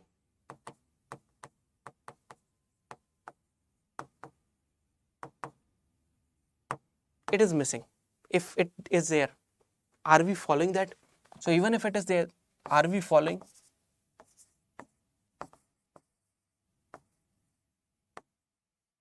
That is the same. When you are a person under authority, what should be there your mindset? What mindset you should follow? Analyze each and every situation. Look at organization's rule book, code of conduct, code of ethics. Check the previous record of this person. If it is habitual condition, then talk about it. But like a true leader, show the emotional intelligence. First thing should be there. first make and console Seema. Understand her point of view, because this condition in which she is about to tender the resignation, she might leave the organization, but she will not be a good architect or good condition so that she can continue her work. Very pathetic experience. We need to reduce this harassment. Harassment should not be ignored in any case. If there is a bullying must be first step to act against bullying any kind is to raise the voice. If bystanders would raise the voice, then that will help. For example, let's say in a crowd there is a rickshaw puller, and if rickshaw puller is basically doing what? By default, or by not even having any proper mistake on rickshaw puller's part, this rickshaw puller hits a car, and this person from the car comes out. These are 4 boys, and they start hitting rickshaw puller. Why they are beating? Because they feel they have the authority. They are in the car. They are superior.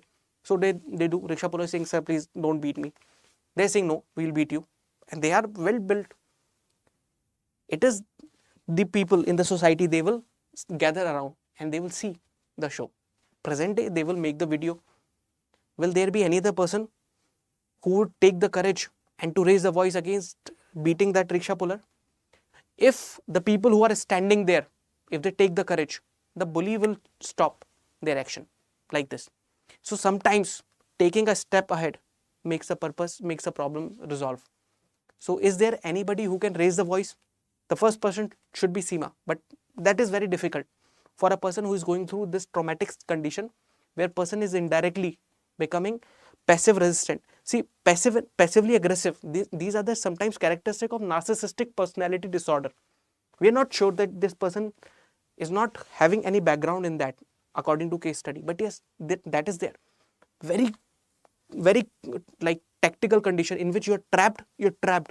You just chase to move out of it. It's like you're trapped in the world of water, gasping for breath but not getting, full of anxiety, losing yourself in stress, no confidence, getting down, feeling depressed. That can be the condition. So who will be raising the voice? The person who belongs to the organization, the person who could be you. So first you need to talk to the lady, have the conversation with Seema, talk to this person, 59-year-old man, and then clearly say that this is the last phase. At least show some gratitude. At least show that this female is coming with that. As long as the name on the project, you will always be there. It will not be credited to Seema's account. It will be credited to you. 6 months are good enough. Show your performance. So first try to establish and make sure that if anything of this sort, which is tantamounting to harassment, shall be put or handled according to the rules or law, there will be no excuse to that. If the person hears this and changes the attitude, then it's okay. If attitude is not changed, sometimes attitude is changed because there is external force. But if it is not changed because of the external force and internal thinking, then what is necessary? We need to bring into the course of law. The course of law will take the path. But the thing is, first thing is to establish the communication like a true leader. Show the leadership, show the emotional intelligence. Make sure that Seema is comfortable. Make sure that Seema doesn't leave the organization because of any other external reason. She is a prize, or what we can say, a valuable asset to the organization. This should not happen. And it is not only about because she is a girl or she is a woman. It is because if anybody of this caliber is there, must be respected. This person may also be having good caliber, but the thing is, we need to balance both of them. So here reverse is happening. The old is not showing the wisdom, but the youth who is having talented is losing the energy. That is the thing. All right. So what were the questions? That what would be your response to Seema's predicament, and what measures would you take to prevent such occurrences in the happening? There could be many things. First is to open channel.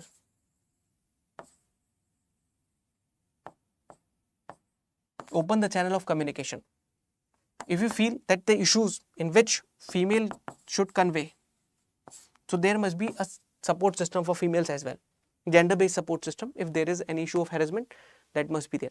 And there are already guidelines. Guidelines. The organizations which are having more than 10 employees, they follow this system. So if their guidelines are there, they must be made available to people. People must be aware of the situation, that they can follow the law, and they can, if there are any grievances, they can raise the grievances. That is there. So make these rules and regulations popularize. As I have generally said in the beginning of the ethics class, why ethics has been inducted, not because people can become ethical by reading this. Some people would be unethical after reading this, but nobody will be able to say, I did not know, that is why I did this. So I am unethical because I did not know. This type of thing, this type of excuse can be eradicated. So UPSC wants you know it, so that if you do it by knowing it. So despite knowing, if you are doing it, it means you are liable, you are responsible for your act. So this is there. So popularize these rules and regulations so that they can be done. There could be a mobile support system as well. There can be surveillance also within the organization with the help of CCTV. So what are these are the areas. So what are the options available to you? Options available are many. So best option is what we are going to pick. The option is that we have to talk to both of them, and make sure that first you talk individually, and then you make sure that both of them sit together and just conversate, so that fear of this person who is getting retired is alleviated. What is the fear? My name should stay. That should be there. And the apprehension and the problem and the pain Seema has gone through, that should also be alleviated. This person should be feeling sorry about this what actions he has taken towards Seema. All right. So this is about this case study. So there's a write-up. I would recommend you read this and think your thought process, engage your thought process into it.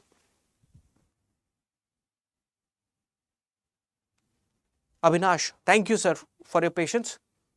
So late at night, still you are taking class with full energy. I appreciate, and in fact, I feel the joy of you sharing this information with me. I thank you very much for that. However, हमने अपनी journey को, we have taken our journey to the next level. Now we are moving to the last part of our discussion. That is the last case study. This is again interesting case study. So I would talk about it in like slightly, because by now we have got some sense. We have developed some idea about the case study. So let's talk about it. That you hold a responsible position in a ministry, in the government. So again, you are a public servant, right? This is again the case study which is in the public servant or government officer's job.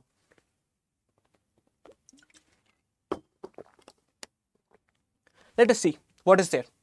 One day in the morning, you receive a call from school. Your 11-year-old son, not very old, 11-year-old son, that you are required to come to. So school se phone aata hai and you have to meet the principal.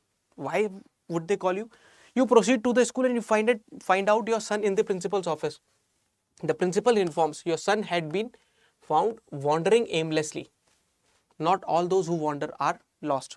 Anyways, we see in the grounds during the times of classes. So when classes are going on, the boy is moving here and there. The class teacher further informs you that your son has lately become loner. Means these are the sign of depression. Psychologically, something is happening with you. Then moving forward, he had also been unable to perform well in football trials held recently. You bring your son back home, and ultimately in the evening, you along with your wife find out all the reasons of your son's changed behavior. So it is about attitude and the behavior. After repeated cajoling, your son shares some children had been making fun of him in the class as well as in the WhatsApp group. So it is about bullying. The case study seems about bullying, but in what context it is bullying? At the same time, WhatsApp पर भी bullying हो रही है. It means it is also cyber bullying.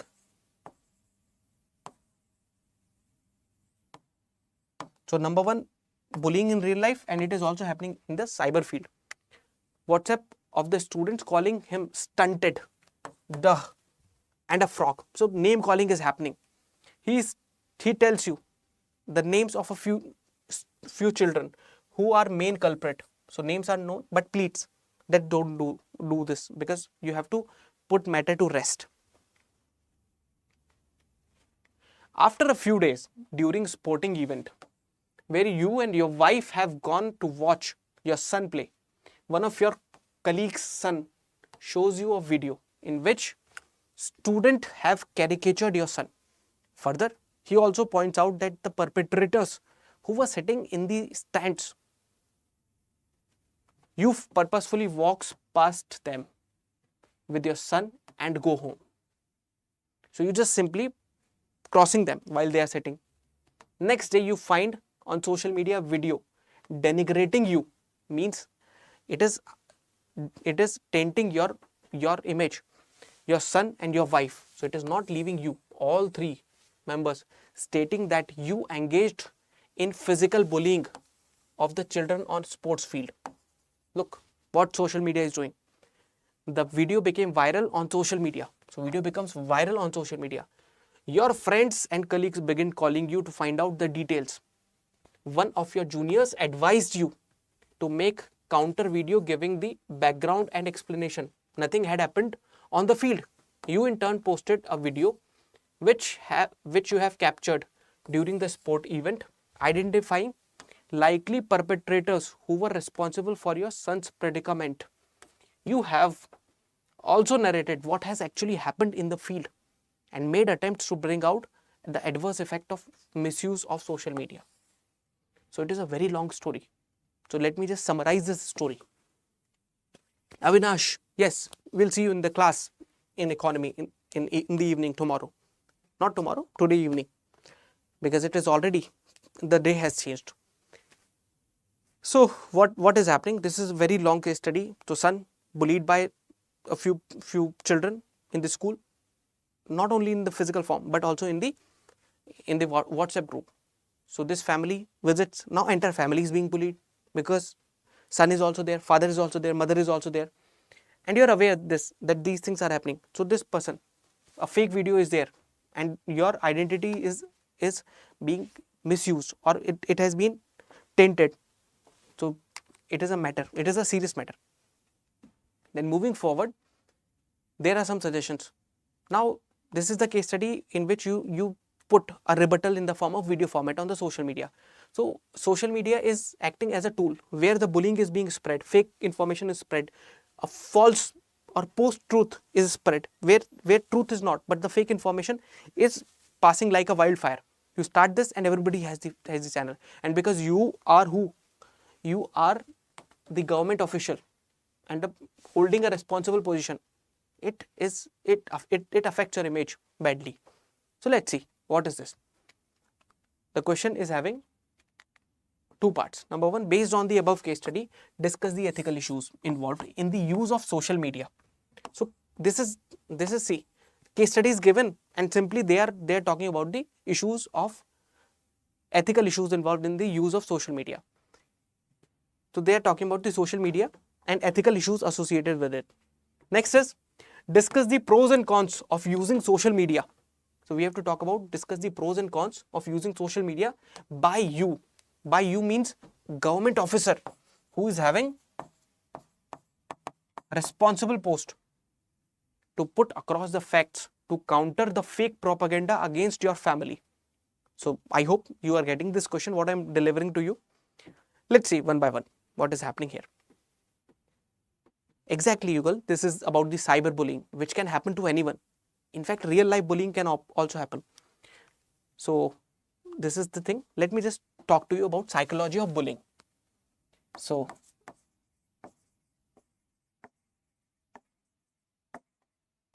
before we talk about social media itself, people are saying, and even psychologists do believe, that there is a debate always. Whenever we talk about psychology of any perspective, there is a debate whether something is erupting out of nature or genetics, or is it acquired in the environment. So whether it is because of nature or is it tainted because of the nurture.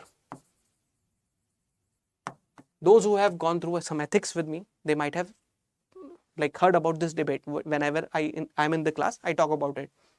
So they say bullying or the bullies are not born.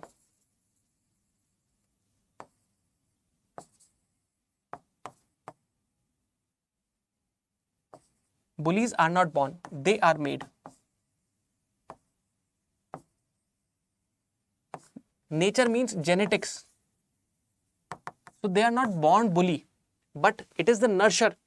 Nurture means what kind of support they had. If people who have identity crisis,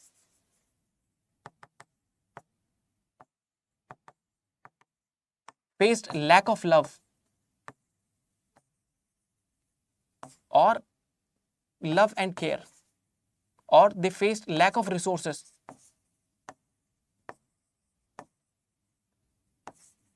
they often tend to become bully. These are the people who, in search of their identity, they make fun of others in order to get applause from the others. So they raise their voice. They raise their voice. Some traits in the psychology, when we say psychopathology, some traits in some of the disorders are very common. So in case of bully, they are basically product of nurture, how they have been reared, how they have been raised in the environment. So basically bully is the situation. The answer to the bully is to raise voice.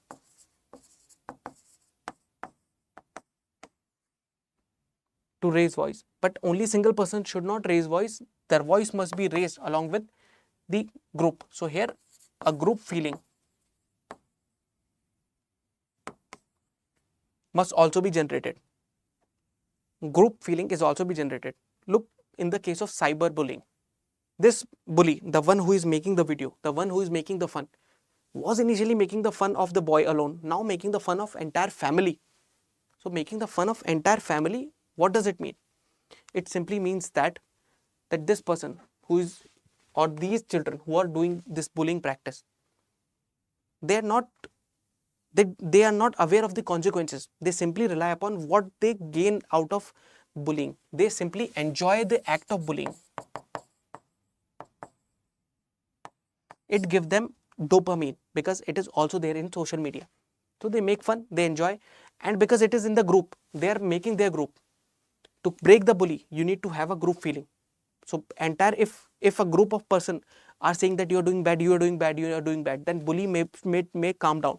But if bully people, they are all together, what would they do? They will gather this energy of group. So they themselves form their own group. You have seen in many people, there is this gunda or the villain in college, and this person is bullying everyone. And there are some people who are weak. They are also taking side with this bully, and they are enjoying this treatment. So they enjoy from bullying other people. This is also happening here in cyber media, in cyberspace. So let's see if you have understood the concept of bullying. So let's see, based on the above case study, discuss the ethical issues in the use of social media. Number 1, ethical issues about the image. Number 2, privacy, the dignity of the person. Right? These are the major issues. Then talk about the repercussions. What are the repercussions which may result into ethical issues? What about the mental health condition of your son? Because this is the case, we are talking about general issue. So what about the mental health condition of the person? What happened to Seema? She was bullied in the office, in the workplace, in front of people. It was the social interaction in the organization. The bullying was happening. So similar, this is on the much larger scale, where in the social space, everybody will be just with one click and messages being spread to all. So all those who have been broadcasted with those videos will be facing that these people, the government officer and the entire family, is not the family with ethics. It's not the family which should be respected just with one click. So these are the ethical issues. Uncontrolled damage can happen. Ethical issues. Now let's talk about the pros and cons of using social media by government officer to put facts across. Basically, yes, government officers, they have the limitation. So government officers have the limitation. So here two roles are there. One is their public life and one is their private life. So sometimes it becomes necessary, specifically when we talk about social media. In social media, the fake news and fake narrative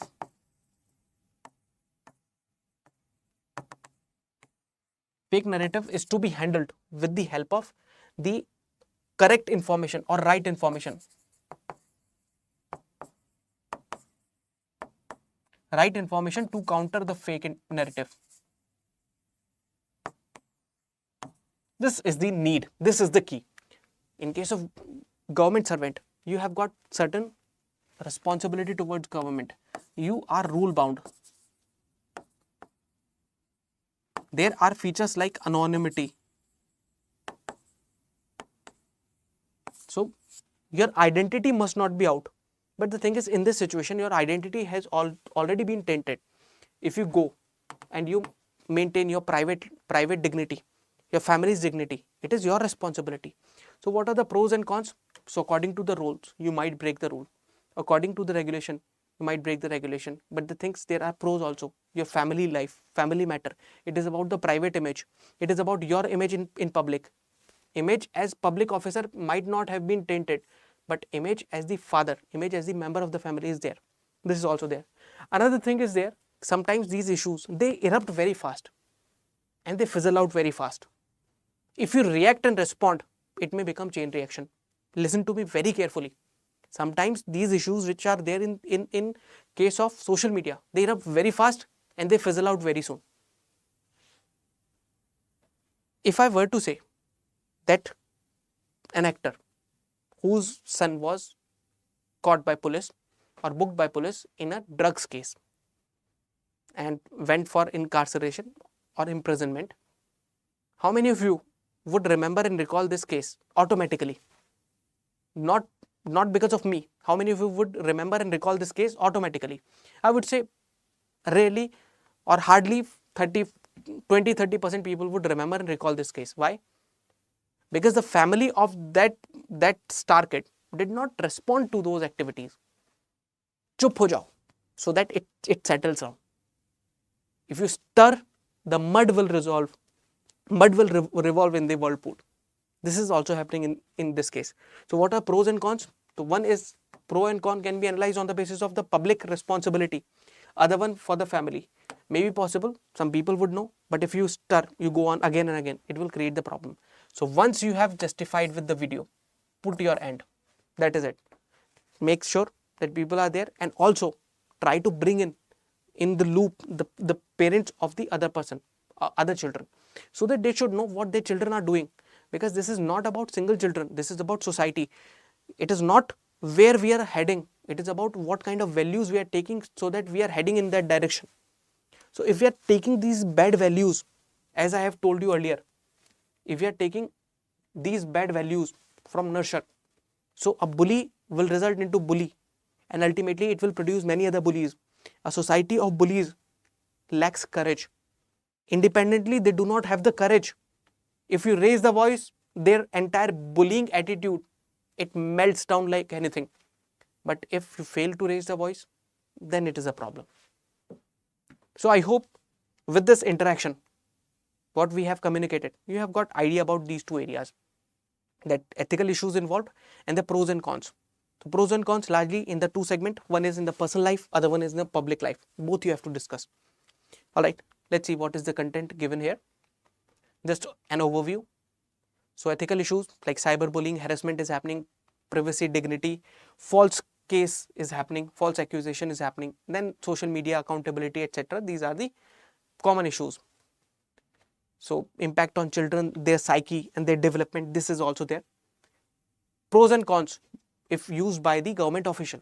So there are some immediate response, some solidarity may be there, some popularity may be there, transparency may be there. But the chances are there, you will again be in the ambit. Cons are there, further attention grab, online harassment will increase, privacy concern is there. Might be possible that a few people would knew about this incident, but now many other people would knew. So what is better? Rather than going online alone, better is there if you have done this, you have made this video, the other routes are there. Go for those routes.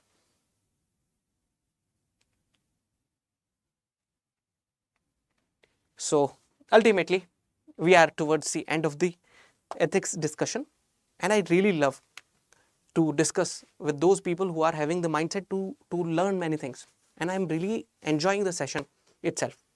Had it been the case, I would be given another discussion. I would have enjoyed it, because not because of just me, because of those who are receiving. On the receiving end, the receivers are more important. If you're not receiving what I'm saying, that would create the problem. However, because we have reached to the last leg of our discussion, I will not leave you like this. Rather, I would ask you, dear student and dear viewers who are here on the channel. Number one, that I would suggest that please do subscribe to this channel. Why subscription? Because if you subscribe, there will be many updates, many information that you will be getting. There's the main channel, there's this is the channel. So do subscribe, because this channel also needs a voice to reach out to many people. Other thing is that if you have any issues, any questions, whatever we have discussed so far, do ask. Do ask freely. If you have any question, I'll read your question, every individual's questions, and I'll love to answer that. Achal, very nice content, sir. First time watching your session about ethics. Thank you, Achal. You're welcome. So I believe you were there in my other sessions, basically I think in economic sessions also. So yeah, there are certain areas of my forte which I feel that I have got the authority to at least talk when it comes to civil services preparation. Ethics is one of them. Hugo, thank you, sir. That will be great motivation for us. I recall you. I can remember you, Hugo, very clearly.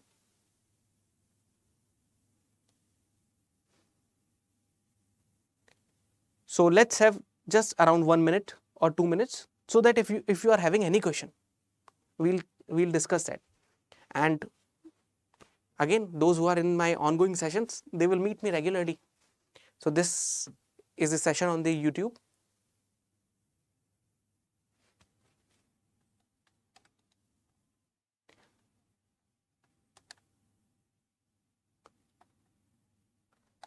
Okay, everyone. Please, if you have any query, just ask me freely.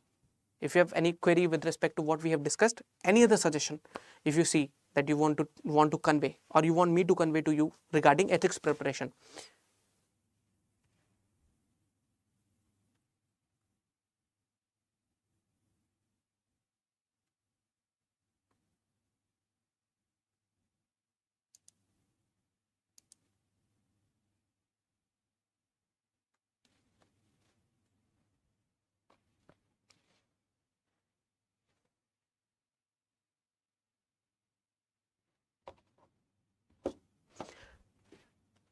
Okay, everyone. So we are signing off, because it's been already very late, almost getting 2 in the night. So thank you, everyone. There are solution to economic paper already on the main channel as well as English channel. So they were live yesterday. I would say in the morning today itself, or in the evening today itself. So you can also go through them. Achal, sir, want to know the timing of your sessions. Achal, in the normal classes which we are having, I am having the evening schedule right now. So are you in my any batch right now? Yes, Achal.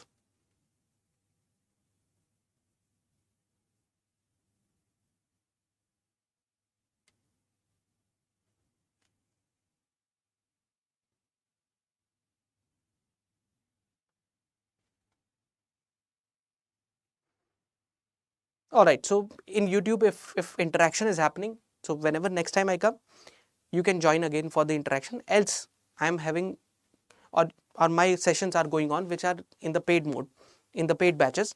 That is the other thing. However, in YouTube, even if you don't join it, in YouTube we can connect. You can connect with me. Another thing, I would like to add my Telegram ID for specifically the ethics and essay. So you can join this group. Search on the Telegram name Arpit, ARPIT, which is my name, Arpit Verma. So Arpit is the name, underscore, write ethics without any space in between. Arpit underscore ethics and essay. This is the group where I do share the relevant information pertaining to the ethics and essay material. Alright everyone, so those who have my email ID or those who want to connect me with this Telegram address, they must connect Arpit underscore ethics and essay. So here I discuss about ethics and essay. If there is an update relating to both of these papers, that is 250 plus 250, 500 marks, you can also join me here. So thank you everyone, and I wish you all the very best and good night as well. तनु, आपका एक सवाल है, चलिए last सवाल मैं ले लेता हूँ. How to manage time in ethics paper. It is very lengthy. Yes, you need to practice to comprehend. जल्दी से पढ़ने की practice has to be there, number 1. Number 2, keep clarity in your mind. Ethics is a very abstract paper. So before you go to the paper, you must be very clear with the definitions. Know about definitions and features of the concepts. Let's say you talk about probity, clear in definition, clear about its features, right? Number 3, be clear about the examples. Do not think about examples in the exam hall. Think about the examples before the exam hall, and start with the theoretical portion. So write at least 4-5 ethics papers before you go to the exam hall. In some papers, start with the theoretical portion with the mindset within 3 hours I have to complete. In the next few test papers, start with the case studies with the mindset I have to complete the paper. Wherever you feel yourself in the comfort zone, pick that up and do practice other 2-3 papers so that you are able to manage your time. This is what I can say, Tanu. So we'll see you if you are part of my any sessions. Otherwise, I would request all those who are watching this particular class on the discussion on ethics, do subscribe the channel, and if possible, do share the video as well. Okay, everyone. Good night, and now I am signing off. It's been a very long session and must be tiring for you as well.